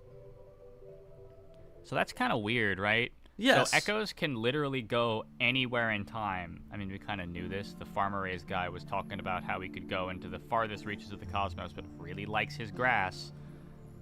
But it's weird that we get proper confirmation of it. We know that the powers You that spoiled Spinning everything Top in the gave game to for the you? Watcher are I mean, yeah, but I'm also like, I wasn't sure if I wanted to even play Watcher. Like, I don't know. I would still play it still, I feel like. ones that I think is I didn't want to be spoiled in the original playthrough of like the first thing because I was like, whatever. Like, to be honest, and I need to be very transparent about this. I love Rainworld for what it is. It's just I don't love it as much as like a Rainworld player would love it, and so I don't actually really mind getting spoiled that much because honestly, I didn't really give too much of a shit about it, like, when I was playing. Like, I just didn't want spoilers for the main playthrough I was doing because it felt like the right thing to do. And, like, not being spoiled when I was playing it back then just made sense because I was still experiencing everything new. You know, like, the DLC, I wasn't sure if I was going to play or not. In fact, now I still don't even know if I want to play Watcher. But, yes. the echoes can already utilize. Watcher was atrocious on And release. it also seems like Oh. they aren't really stuck. They can just go whenever they want, but that doesn't really sound right. Is there like some wacky little story beat that you gotta achieve, some canon event Probably. that you need to do before you can properly ascend? Probably. It's kind of impossible to know, but You respect your the opinion. Watcher Fish, silently thanks. moves back to Spinning Top's old room after they vanish, and What is... seemingly plays with their toys as the sun sets. Oh. Okay, so that was honestly fairly self-explanatory, except for some parts I will get to. But for now, let's move on. I'll recap everything later. This brings us to Weird. the end of the main story. The hell? First ending, more accurately. The tale of a lost, traumatized slugcat assisting a lost, traumatized ancient as they both find peace. But That is really hey, sweet. what if you didn't want to do that? What if you just wanted to go ape shit? What if you wanted to fucking lose it? What if you wanted to teleport? Okay, why did we get cut off right there? Fucking cliffhanger? What the fuck? I was the one to finish at Watcher 7 hours after its release. Oh. They made it a bit better since that time? Oh shit. I will just call Spinning Top because that's their name in the files. More of the world begins to rot, getting covered Oops. in room names. Oops. All you can do is laugh. But they're done, giving one assisting a lost, traumatized ancient There you as go. they both wanted to fucking. Doing so can take you to a variant of a base game region, be that garbage waste, industrial complex, drainage system, If you or teleport outskirts. without a karma flower, These you rotted go variants here? all contain a variety of interesting things, as well as portals in them. Though you can also sometimes find Spinning Top here. They Wha- say that these disgusting areas are, quote, too far out, though we don't know what that means. Apparently, after a point, everything is like this. Be that too far in the future Rain or Meadow. some other I don't know what that nebulous is. distance. How foreboding. We also learn what the rot smells like. Apparently it smells like dissolving proteins and spoiled meat. Very pertinent lore information. Thank you, Video Cult. Anyways, if we do actually go through the portals or talk to the Echo, every single portal in these infected regions will all take us to one place. A spot called Outer Rim. Oh. Now, Outer Rim is weird.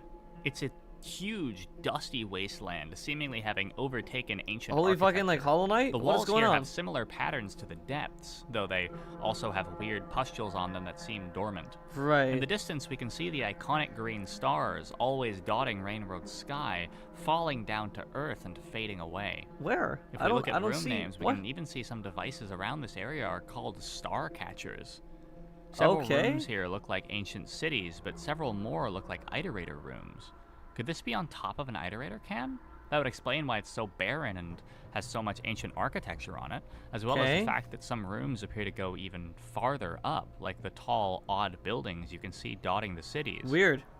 We can also see in the distance what appear to be cylindrical iterator Sean, cans, Slay the Spire. different from This how is we not saw Slay the them Spire, on buddy. Wall. Pretty sure this is not. Traveling all the way If to you the take a left look. of this region, Holy we fuck. reach an area called the Throne, a spot that looks terrifyingly similar to an iterator underhang at first, but leads Where? up to an area that has been fully rotted. Not even 5 pebbles was this bad. The purplish rot we've seen all over is everywhere here. As we climb up, we eventually Scary. reach the top, where past the karma symbols 6, 8, 9, and 10, a huge rot cyst stares down at a karma flower that we must eat before moving back downwards, finding a newly opened tunnel that leads to a bed of karma flowers where we must make a portal. Okay. Okay, weird. But if you look at your map now after traveling to whatever region it takes you I would to, not be able to you learn- can see that these regions are Whoa. now outlined in purple.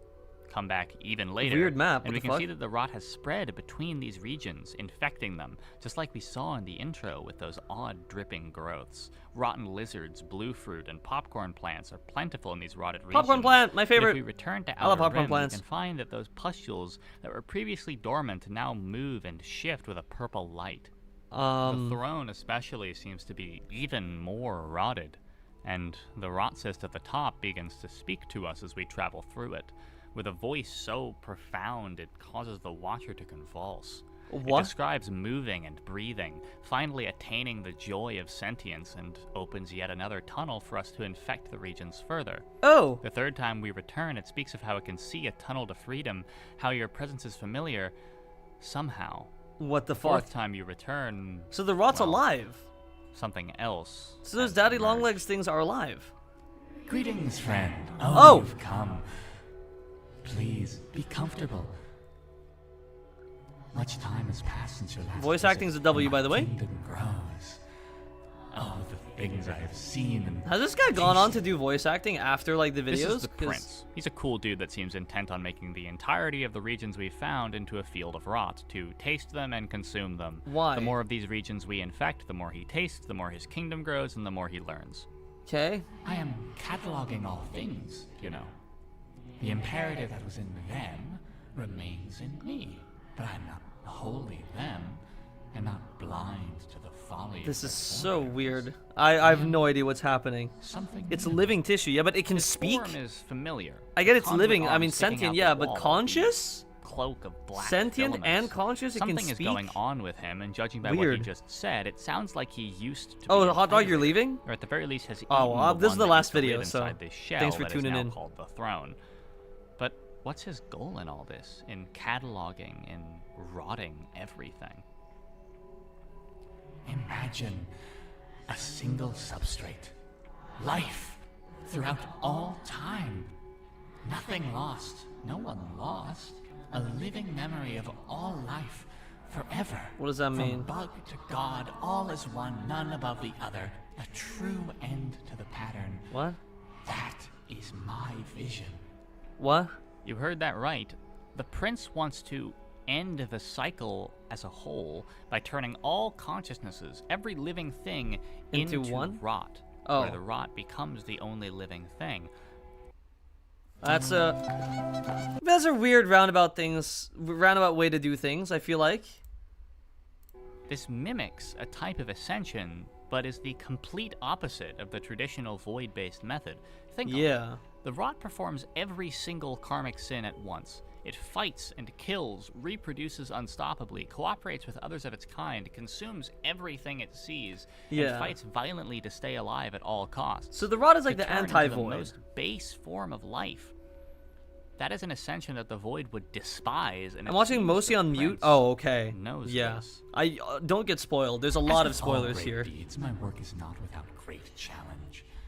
It has taken eons, and the light fades. There's a lot of spoilers. Hands close and change. I can almost feel a will at odds with my own. I have absolutely no doubt that this will he's describing is in some way, shape, or form the Void, or at least something adjacent to it. The Great Cycle itself noticing what he's doing somehow and disliking it. The Prince in general is weird. He's jovial and friendly, welcoming you to his kingdom if you die to the rot next to him, viewing any attacks against him as play, any physical objects as sundries to be consumed. He's childish, a prince as opposed to a king, someone who was just barely born, a childish veracity for knowledge that is destroying everything. Though that won't be allowed to continue. No matter how much you like the prince or want him to succeed in his grand rot plan, you are not the one in control here. After rotting at least 17 regions, returning to the prince will have karma flowers growing all over the throne, a similar presence that also causes the Watcher to convulse in the same way that it was whenever the Rotsis was talking to him. Something is doing this. As you move up towards the prince, he's paralyzed, stuck, staring up at the sky, as karma flowers bloom from his face. And we watch as the entirety of his kingdom, the fields of rot that he made, are all consumed by karma flowers. The Watcher, doing as his name suggests, merely staring downwards from the tallest peak of the throne as all this unfolds. Returning to the world after this shows the prince still paralyzed. What as the fuck? Wiki says, not dead. He is still moving. After getting this ending, the entirety of the rot we've spread is now blooming with karma flowers. That's just even so the main menu weird. Screen. So, what the fuck? Yeah. What the fuck? Well, it's of my opinion that there is more to this ending that we haven't yet seen. We know updates are coming, and this feels kinda unfinished. Okay, yes. Like, there was more we have yet to see. Yes, there is. Yes. But okay, I cannot do that in this video, but whatever. I think that the prince was attempting to enact a grand plan to pseudo-ascend everything. His goal was to end the pattern, to free them all from the Great Cycle. The Great Cycle, or the Void, or whatever controls the karma flowers, didn't like this, and decided to either forcefully ascend the entirety of the rot, or just paralyze them by growing karma flowers out of them. Right. The karma flowers in general have been weird. We remember from the base game lore that they're psychedelic drugs that allow the ancients to view alternate realities. What? To connect and contact alternate Okay, I did not know selves. that at all. But That was they're not so mentioned linked to the previously. cycle That's like intrinsically, completely they new to me. sport I have no karma idea that that was a and are thing. made out of strange Okay, filament that's like very glowing plant fibers seen odd. literally nowhere else. They sprout out of nowhere, seemingly at random, growing from the place where you died in a completely different cycle to the one you're currently in. But now they're more than that. They evidently allow for proper transportation around the areas, facilitating portals to be permanently opened between different whens and wheres, the same power that the echoes have been shown to use. If a karma flower grew from all over the rot, that must mean it was killed while affected with one, the same way it grows from us if we die. Or it could mean something else entirely. We have no idea.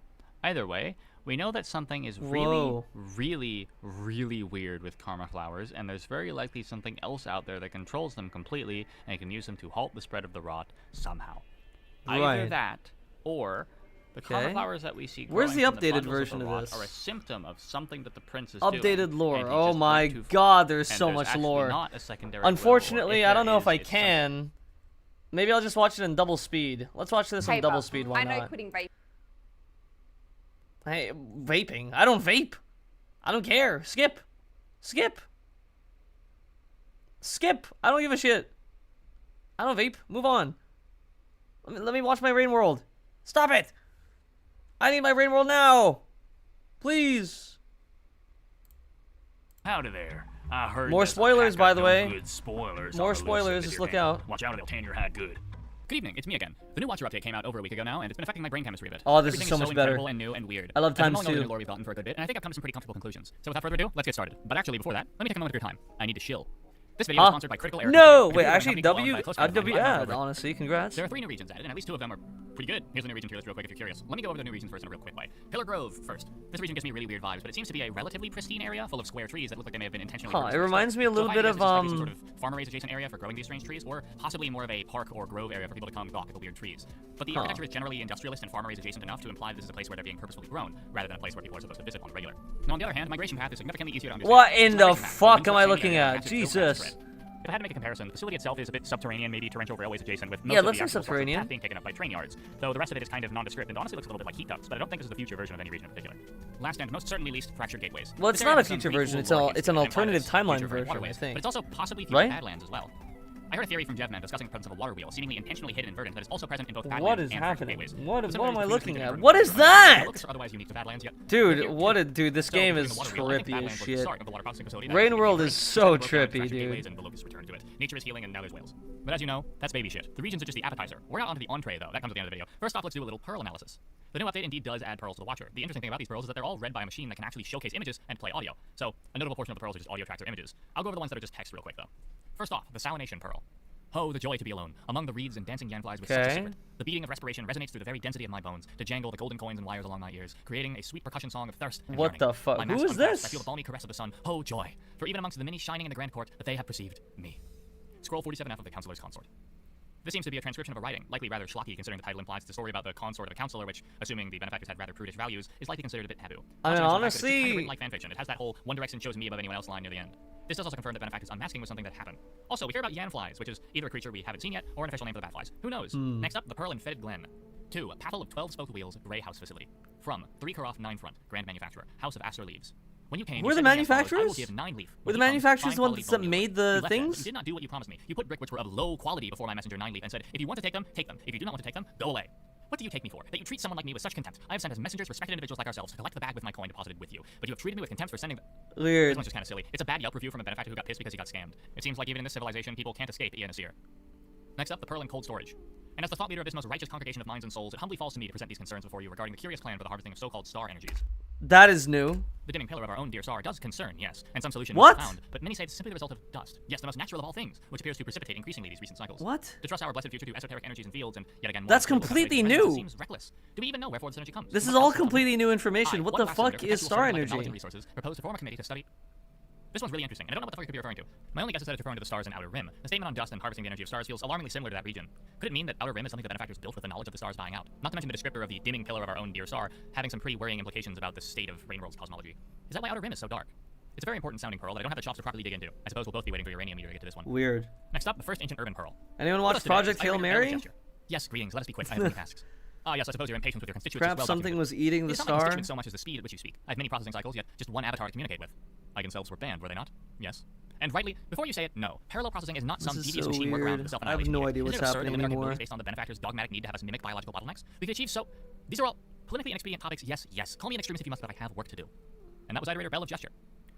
Now this is more my speed. Either a news interview or a fucking benefactor podcast with an iterator. This one seems to describe not only the heavily policed behavior of iterators in general, but also shines a bit more light on their relationship with their Bell peers, is one which we've was a met topic we were before, sorely right? short on beforehand. Or like Seeing the has- frustration of an iterator here is really cool. It fleshes out a lot of the areas of iterator lore that were previously just implied. We now see here the freedom that iterators were offered, the things that became hotly debated in relation to them, as well as an actual official name for the self-destruction taboo, that being the so-called self-annihilation edict. Though this could also Right. just be something similar to the Great Problem and the Big Task, where it has multiple names. No real way to know. Okay. Next up, the Migration Path Pearl. In the era of Carolus the Mart, long before the era of numeration and object idolatry, there were understood to be Carlos of Mart? Like Karl Next up, Marx? the Migration Path. Hold on. In the era of Carlos of Mart, Carlos huh? the Mart. Long before the era of numeration and object idolatry, there were understood to be 3, 5, and then 3 again notions of self. These were represented in lines as the 3 waves of the river, and then of the star with 5 spokes, and then the 3 of columns vertical. This notion of a triptych itself long predates our modern spiral augury, but nonetheless presents a primitive understanding of the path of cosmic transfiguration. First, a notice of the multiple self, then a cosmic intercedence and expansion, and then when deflated, the self is transformed here into the supporting columns of the final 3 figure. In this essay, I'm not even gonna lie, I have no idea what this one means, like, at all. It feels really important, but I'm way too stupid to understand Yeah, this. no, like this is all new as well. Cause this is not, I mean, I don't know if this is like a reference to some like pre-existing like religious concept or like, you know, some other thing. But like I don't get the reference. This seems like it's referencing something that I don't Hey, Mark, funny though. understand. Also, I did that all in one take. I'm pretty proud of myself for that. Congrats. The final Space Pearl is found in verdant waterways. All Kite Stay specials today only. Flavored Vats, 2 for Q36.4. Matted Slab, What, the 4 spam for Q55.4. Yen Fruit, 12 for Q20.4. Wheel Incense, 24 for Q12.4. Provence Nectar, Q12.4 each or Q53.4 for 6. Mix and match special. Bells, bowls, and rings heavily discounted. Fresh Essence of Ash imported daily. Free 5-wick coated Sierras with every purchase. Come see our famous Crystal Pillar.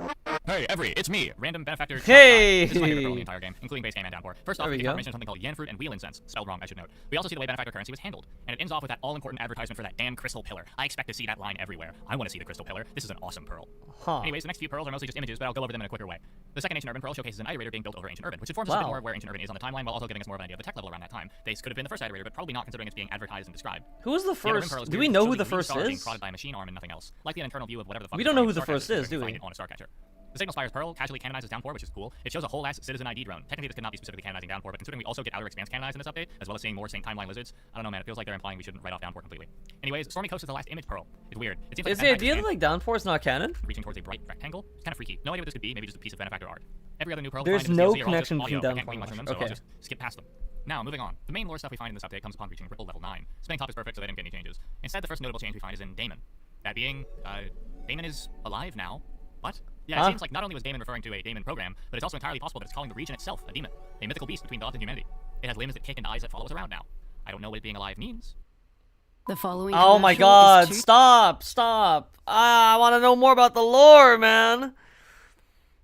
But yeah, I don't know what the point of this area is necessarily. Like I'm so like I feel like this video is not great. I don't know. Like it's good at summarizing what we know, but I think what we know is so limited. I'm not learning anything. You're just stating there's this area, then this area, then this thing, and then this thing that's new. But it's like Damon is alive. There's no analysis really. You're just stating stuff. Place the watcher creates when going through. Claim doesn't work anymore due to some rather important knowledge we learn later. But I'll get to that when we talk about the endings. But while we're on the topic of Damon got a new room. This room is an area. Alright, I mean, I guess you are stating some stuff like, oh yeah, it's alive now, which is like an observation, I guess. But it's also like, yeah, we can observe that. We don't know what it means. Like, I'm here to know what it means. The lantern in the dusk and the crown upon the thorn. Now I'm assuming you can guess who the child forsaken to time is. So by association, the crown atop the thorn is probably the prince. But what about that other one? Well, answering that question requires us to talk about something you've all been waiting for. That's right, baby, it's time to talk about the Void Weaver, the special new guy that got added in this update.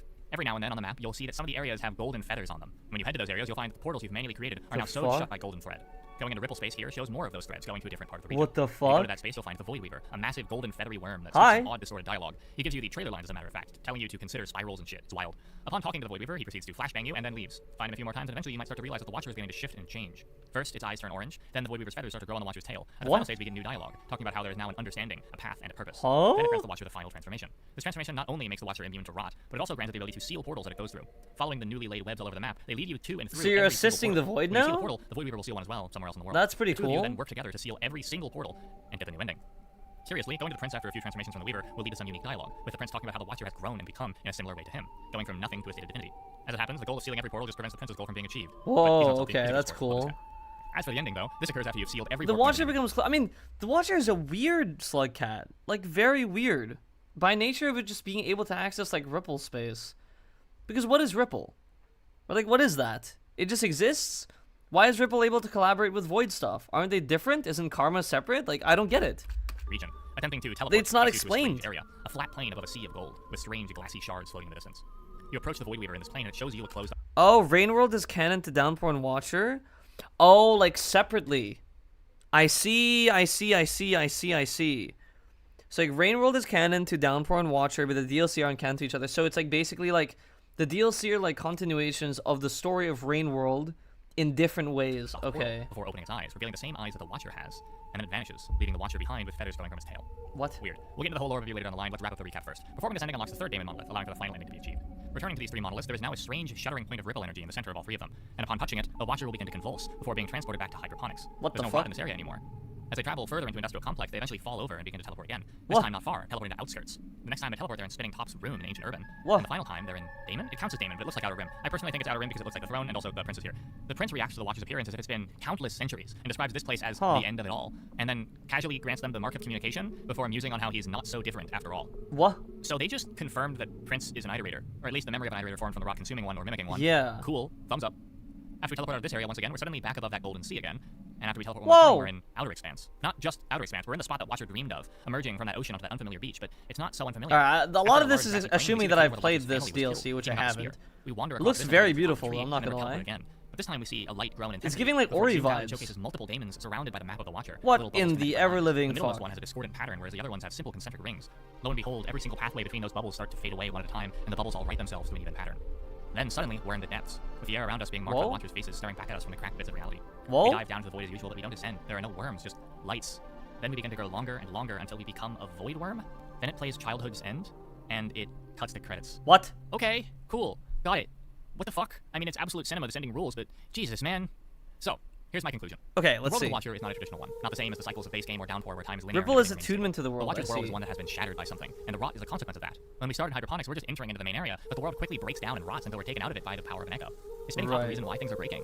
I'm not sure, but she's definitely the reason why we're given the power in the first place. She even states so. If we take that segment with the 3 daemons from the end entirely at face value, we can assume that the cycles themselves are structured around and held up by the daemons. These strange creatures that somehow control the cycle, or at the very least are an important part of it. A program that works in the background to maintain things as they are. Seeing that daemon is something outside the cycle, we can also assume that the ripples themselves are just evidence of that broken cycle, something that we exclusively can access, and the void spawn are probably native to that place. Or maybe they're not that complex. I don't know what the void spawn are up to, actually. In that daemon segment, though, we can see that the other cycles are perfectly concentric and orderly, but ours is fucked up and all over the place, with those little pathways leading to and fro all over. If we don't do a good Rainworld, Downpour, Watcher. The other cycles are perfectly concentric and orderly, but ours is fucked up and all over the place, with those little pathways leading to and fro all over. If we don't do a good job cleaning it up with our buddy the Void Weaver, that means the rod is almost inevitably going to consume everything. Huh. Speaking of the Void Weaver, what's his deal? Well, I believe the Void Weaver is us. Or, well, us from a different cycle. Maybe one Yeah, of the like a daemons. Maybe different, just a recreate of yeah, us. a different We version. already That's see the Watcher turning interesting. into the Void Weaver, and when the Void Weaver opens its eyes, they're eerily similar to ours. Not to mention its pattern of speech is really weird, almost like it's attempting to get us to understand something by beaming a message into our heads, rather than attempting to speak it to us like the Prince or Spinning Top does. Now, as for the Void Weaver's goal, I think the reason why the Void Weaver wants to So steal the portals weird. could be because it's a Watcher from the cycle where the Prince felt that he wanted. This look in the Watcher's eyes during the rot ending certainly does not portray a sound mental state. Or, No! But I'm also like, it's weird because then if that's the case, why is this slug cat like a void worm? Why is this slug cat different from the other slug cats? I don't get it. What is this slug cat? purpose. It's not really explained. However, after we've successfully repaired the cycle, only one thing is left. We need to leave it, because we don't belong here anymore. Judging by the seeming discomfort of the weird portal sickness we're inflicted with, I think it has something to do with the daemon itself. No other entities could be responsible for this weird portal sickness. I don't think we did it. The Void Weaver is never spotted anywhere near daemon or at all after it gives us special powers. So it kind of has to be the daemon itself that does this. Spinning Top is gone, Prince is locked in gay baby jail, and Void Weaver is nowhere to be found. Maybe I'm taking a step too far and assuming that the daemon actually has a will and can make decisions like this, but the only thing that makes sense. Every place we go feels deliberate. Hydroponics and outskirts are memories from the past. We see the end of Outer Rim and the Prince, and we go back home at the very end. There's a lot of assumptions being made here, not just with the demons, but like our own face looking at us the whole time. I assume the weird face shattered mirror thing has to do with multiple other cycles, seeing the other selves on different planes that are contacted by power flowers, all converging into one at this last moment. Then after it all, we ascend and turn into another one of those things that exists below the world. Is void wormification what happens to entities who explore enough of the cycles? Instead of passing on to into existence, they become arbiters of the void itself, deciding who should stay or go. Maybe all the void worms are other individuals from across the cycles who ended with the same fate as us. Or maybe they're all the Watcher. I don't know, man. Now, I don't think they actually are all the Watcher, but it might make some sense. If all the void weavers or the Watchers that exist across every broken cycle somehow end up in the void, and the void is a consistent thing between cycles, that might make the seemingly endless quantity of void worms make sense. Not to mention their eyes look notably similar to the slug cats when we see them up close. Now, I don't think it's particularly satisfying for this to be the case, but it is definitely something I have to mention. Now, what I actually believe is that the Watcher just becomes one of the void worms. Something beings outside the cycle ascending become void worms just makes a little more sense than every single void worm is just another version of this weird rat that got powers once. Not to mention the void worm we become is weird. It's all black and gold and has these fins that none of the other void worms have. Hell, it doesn't even have the fucking corn texture. I also have a theory that maybe what we see in the other ascensions are hallucinations. It's awfully convenient that every single slug cat gets exactly what they want when they reach the bottom. Maybe it's a hallucination caused by the void as the body becomes a void worm. Maybe everyone who ascends becomes a void worm and they just don't see it. That feels properly grim, but I don't think it's the case. If it is, hey, I called it, but it doesn't feel right, you know? No conclusions I can come to actually feel right, but the one I'd have to say I believe most is the idea that they're all other creatures who ascended upon either assisting to fix the cycle or that one I agree with. From it to the extent that this is when one I agree with. They're stuck in the middle. Where they are just like all, at least in Downpour, we see the void worm quite literally. My curiosity then is like why this specific slug cat was like verifiably, you will become a void worm, you will become one of like the arbiters, I guess. I don't know. And then them being unable to ascend because of that. It's weird. I think them being effectively the judge of who can ascend makes at least some sense. The void worms themselves are the single weirdest aspect of Rainworld, and I'm not taking arguments on that, and this just kind of gives us more questions. I'm hopeful that we'll get a few answers whenever James Primate kicks down the door and delivers us Rainworld with a smeller in 2 years' time, but until then I'll be sifting through this bag of symbolism that I'm way too underqualified to dissect. But for now... the Watcher, the Smeller. Rainworld, the Smeller!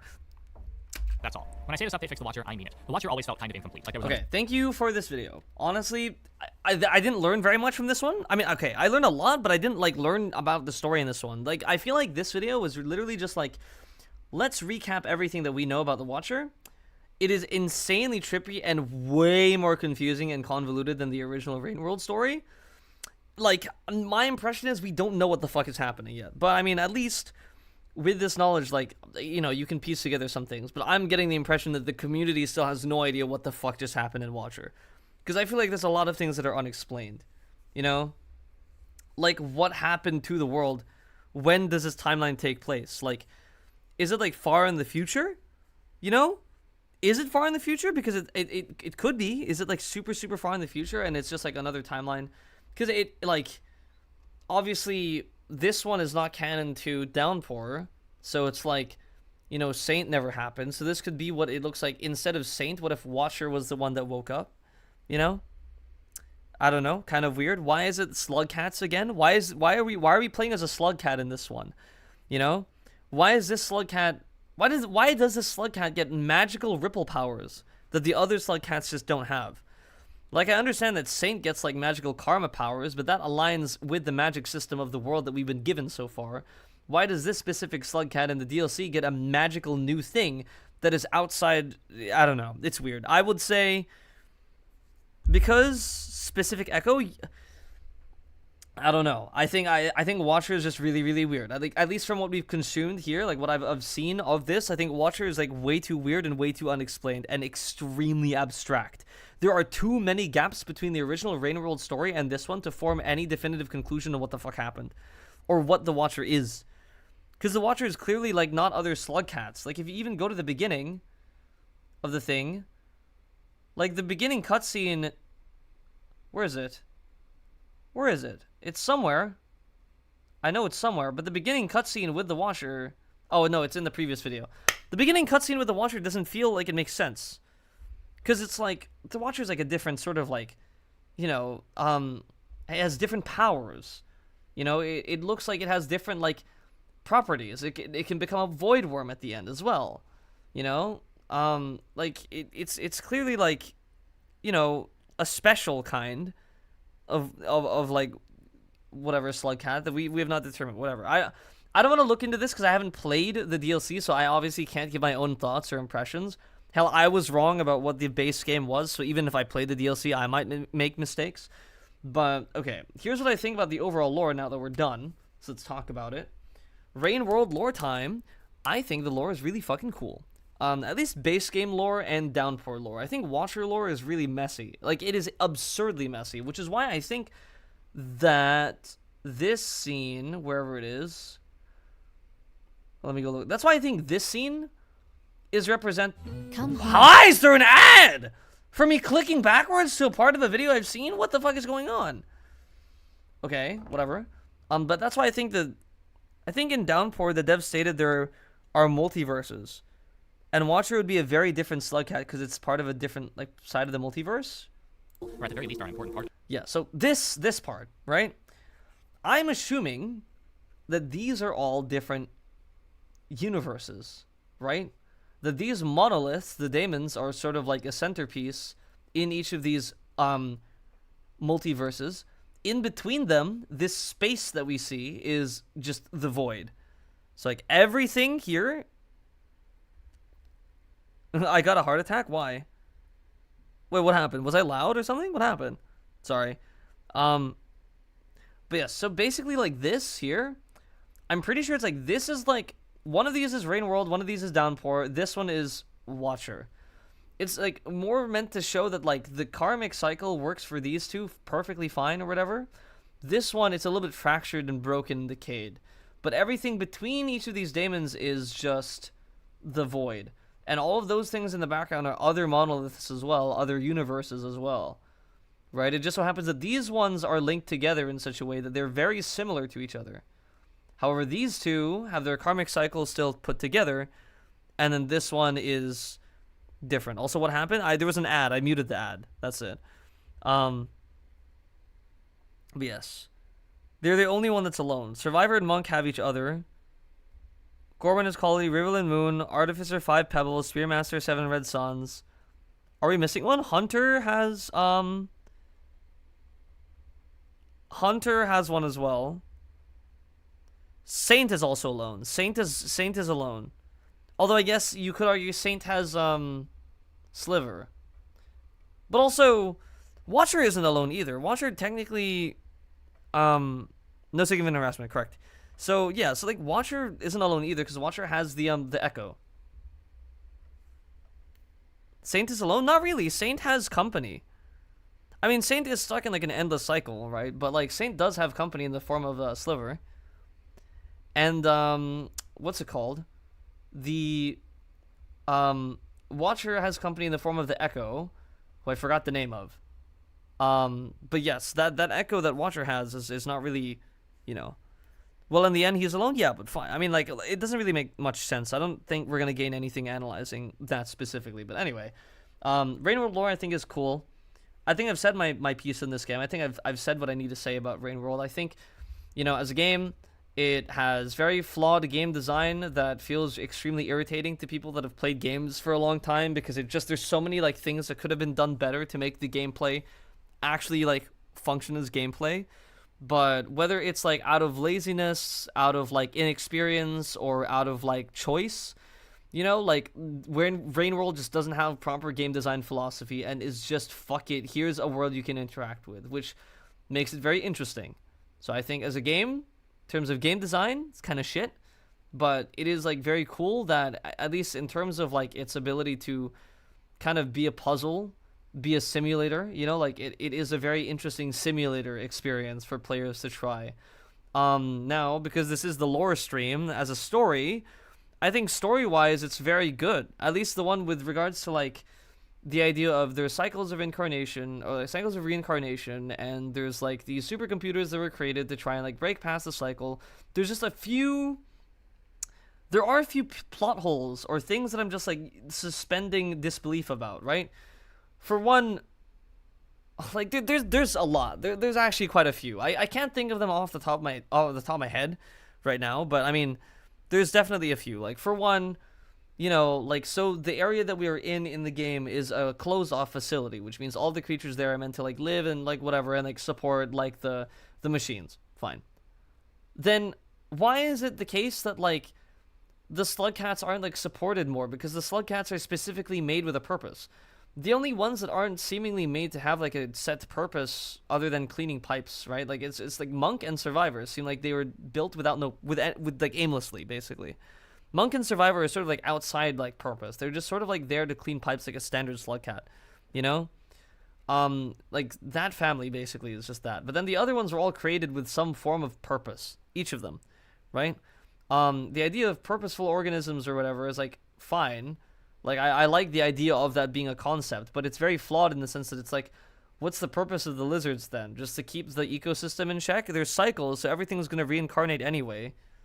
So we don't need that. And it's like, what's the biggest plot hole? Cycles? Cycles is one of them as well, you know? Like, we have no idea, like, how long cycles last for. You know, we have no idea sort of like how the actual machines work. Like, there's a lot of stuff where you just sort of suspend disbelief. For example, it's like, okay, we get their supercomputers, but we don't necessarily know how the supercomputers function properly. We don't really understand that. We just sort of like see that they are like supercomputers, and we're just forced to accept, oh, they just work, you know?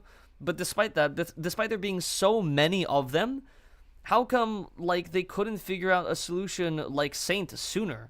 Because, like, Saint existing as a character means that there is a solution that could have been made up. And because there are so many supercomputers working together, then they should have been able to come up with a solution faster. Additionally, the fact that they are supercomputers confuses me because the communication between them feels so casual and childish. They feel like teenagers talking to each other in Discord. You know what I mean? Like, those messages just felt like, you know, they didn't feel like there were supercomputers discussing, like, elaborate plans. They were just casually talking for fun, you know, which I guess is, like, charming. Lizards are purpose organisms that were pets? Oh, what the fuck? The vultures were used to fly? Oh, I see. Okay. Well, I guess if the lizards are pets, that makes sense, I suppose, but it's just kind of weird. Like, all the creatures that we see, like, some of them just don't feel like they are purposed, you know? Maybe they snuck in somehow, I don't know, but either way, like, some of them felt weird. And then there's a bunch of other things, like, how does the alien technology work? Like, we just kind of have to accept that all of this technology is just something that works. Like, the neurons flying around is just something that is how it works. It's just how it operates. Like, there's not a lot of, like, there's definitely a lot of thought put into, like, the artistry of it, but not a lot of thought put into the sci-fi of it, you know? Like, the sci-fi of, you know, the machinery and how that operates just was not really, like, thought through fully. Just the art was, you know? So, like, that's something. Descendants of purpose organisms. Ah, true. That is also true. Like, there's a lot of things that could have been descended. That is also true. So there's that. I mean, what are other plot holes? There's a few. I just couldn't think of any, like, for a minute. Oh yeah, Sliver just dying. Like, how does Sliver die? Like, just randomly? It's just like, oh, Sliver just figured something out and then dies. Like, that was a complete, like, bullshit plot hole. It was completely, like, whatever bullshit, fuck it, like, it's super smart organism, so just finds a solution, but will not tell everyone else. You know, like, that, it feels kind of cheap. It feels kind of stupid. Void Fluid was super good as a concept. Yeah, okay, so that, I mean, yeah, Void Fluid as a concept is cool. The Void Worms is unexplained as well, so that's another plot hole. Like, the Void Worms being, like, a thing is unexplained. Jerry, whatever creature that was also unexplained. That's also a plot hole. That doesn't make sense. The Guardians being there also doesn't make sense. That's not explained very well whatsoever. You know, like, that doesn't really make sense at all. Like, if anything, the Echoes are the most coherent things about this game. Like, the Echoes, except for Saint, like, the Echoes being a thing that just kind of, like, stays behind is a cool concept. But then it also begs the question, here's another plot hole. Why didn't they just form a religion behind, you know, they should have formed a religion behind Ascension. You know, if these were creatures that, like, if these were, like, you know, an intelligent species that wanted to, like, ascend or whatever, they should have had, like, a religion built so that they would, like, learn to get rid of all of their, like, ties and whatever, and, like, kind of, you know, just achieve, like, max karma and then ascend with, like, no ties to the world. Like, that should have been, like, their go-to.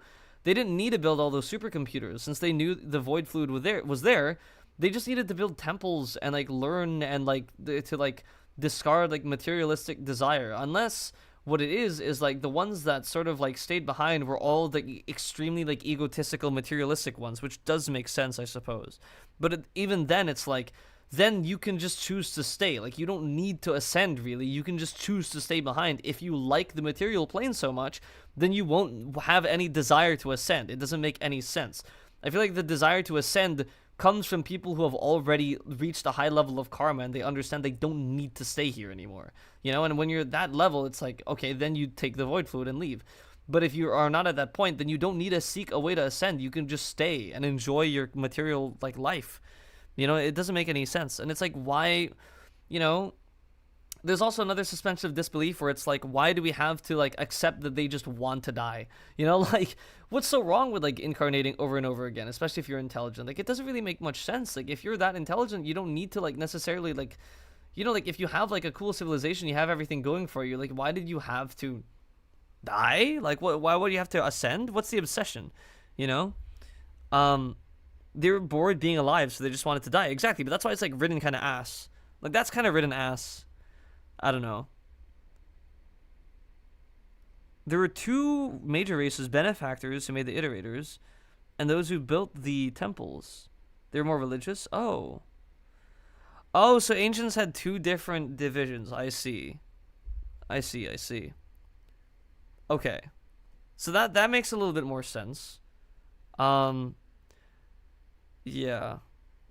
The Guardians were not made... So the Guardians were also unexplained. I'm assuming the Guardians, because of how they look, I think the Guardians were... I don't know how to explain it. There's something between an Echo and a Void Worm, it feels like. They're like something between that. But I think they were ancients that are just guiding people to the exit. You know what I mean? I think they're ancients that are just sort of guiding people through. Which is, like, fine. They were stuck in a loop in a repeating cycle and they wanted a way out. I mean, I guess, yeah. I think that's fair. That's reasonable enough to suspend your disbelief at, I think. Either way, like, you know, I do have my thoughts about, like, all the, like, loopholes and shit. There's a lot of loopholes and a lot of stuff that is kept, like, convoluted and unexplained on purpose, you know? And I think there's a lot of stuff that is unexplained for good reason and a lot of stuff that is unexplained for a bad reason. Like, there's a lot of stuff that's just left unanswered because they don't have an answer. They want the community to figure it out because they just wrote it without thinking too hard. You know, which is like, eh. But, hey. There are foolproofs that anyone with less than 10 karma couldn't throw themselves in. Yeah, exactly. Like, that's why they're called Guardians. But I'm wondering, like, why they're there. Like, what they are. You know, like... I don't know what they are. You know, like, they're clearly they're tentacle creatures, so I'm assuming they're echoes that sort of are guarding the entrance to the void pool, basically. I also think the void fluid, like, whatever, is, like, very interesting as a concept. It's, like, really strange and sort of, I don't know, like, the way they wrote around it kind of makes a lot of sense. So I think, like, that at least is written well. That much is, like, written fine. But yeah, it's very strange. It's a very strange game. Made by Ancients, like, they made Iterators. Why not Guardians? Just because Guardians, the way they look, doesn't look like something that the other ones are, right? Like think about the way that the Iterators look, right? The way the Iterators look like they're, you know, they look humanoid, right? You know, they look like they're made in with like the Ancients in mind, right? But the Guardians, they look like octopus-like. You know, they look Echo-like in a sense, which makes it a little bit confusing because they're not really echoes. But if they are, then they get like a special pass because they're like the more religious ones. They're like Saint, except they're kind of glued to the entrance of the thing, maybe. You know, because there were really only a handful of Guardians that we met. You know, and the one Guardian that we met. The thing is, because Echoes have the ability to raise your karma, and the Guardians also have the ability to raise your karma if they see that you have like the communicator. So, yeah. Iterators are not just puppets, they're both puppet and superstructure. Yeah, but, like, the Guardians are also, like, hyper-intelligent, you know, like, things, it seems. You know? Because they, or at least, maybe not hyper-intelligent, they're intelligent things that have a connection to the void. You know? Which is, like, whatever. Interesting. Again, you know, the void being a thing makes things a little bit complicated, but it's a cool concept. You know? And yeah, I don't know, like, there's nothing that really justifies, like, the Slugcat's existence necessarily anymore, aside from just, oh, they evolved this way, you know? But there's some things that I find cool. For example, like, the rain of Rainworld being a byproduct of these large machines, and you discover that the reason why there's so much rain is because of these machines, like, that's cool. The way that you uncover lore, for example, being from these pearls, a little bit stupid, but, I mean, at least, like, it's a cool, like, thing when it happens, and you can uncover lore through, like, those little things. I don't know why they're pearls. It's really just, like, not smart. Like, I don't know. Like, it could have been, like, any, like, I don't know. Like, like, in my head, like, pearls, because they're, like, used to be traded with. Maybe it's knowledge that's being traded. I don't know. Like, I don't know what they were going with pearls, specifically. But it's, like, they should have, I don't know. Anyway. Pearls should have been avoided, I think. As like the thing, but like the concept of collecting things to give to Moon to read and then give you like lore is like fascinating. Stuff like that, it's cool. I do like that every area in the game serves a purpose though, you know? Like you can tell every area in the game serves some kind of purpose with regards to the superstructures and everything. Like that's awesome. And then the sort of the fact that every campaign has a different story or is like connected to the timeline in a separate way is also really cool. I like that. Guardians have a huge TV for a head and Echoes are just like weird tentacles. Yeah. I don't know. It's weird. Like Guardians are really weird. Guardians are super unexplained. Like they're a massive plot hole. Voidworms also unexplained. Massive plot hole. Like, 80% of lore is from Pearls, exactly why it's weird. Like, I don't know why Pearls specifically. Like, it should have been any other thing. Like, it definitely, like, I think Pearls is an interesting choice. It's a weird choice. If it's suggesting that it's, like, you know, it's knowledge, and knowledge is, like, a treasure, like, Pearls are treasure, maybe that's what they're going for, I don't know. But anyway, I think I have to wrap up stream, unfortunately, but I liked, you know, kind of uncovering all of this with you guys and debating this with you guys. I will revisit Rainworld in the future, just after we play other games. And I gotta say, you know, for what it's worth, it was a worth it experience. I had fun saying that I was playing Rainworld. I had fun telling people that I beat Rainworld. You know, it's weird when, you know, when all is said and done, I have so much to complain about regarding the game, but it's still like way too unique for me to hate it completely. I cannot adamantly say it's a terrible experience, because it's not. It's just a bad game. It's just a good experience, but a bad game, if that makes sense. But yes, anyway. I had a lot of fun. Lore is really cool. Thank you all for tuning in. And I'll see you all for whatever's next. Probably Ultra Kill. We'll figure it out. But yes. Bye-bye. Bye-bye, and see you next time.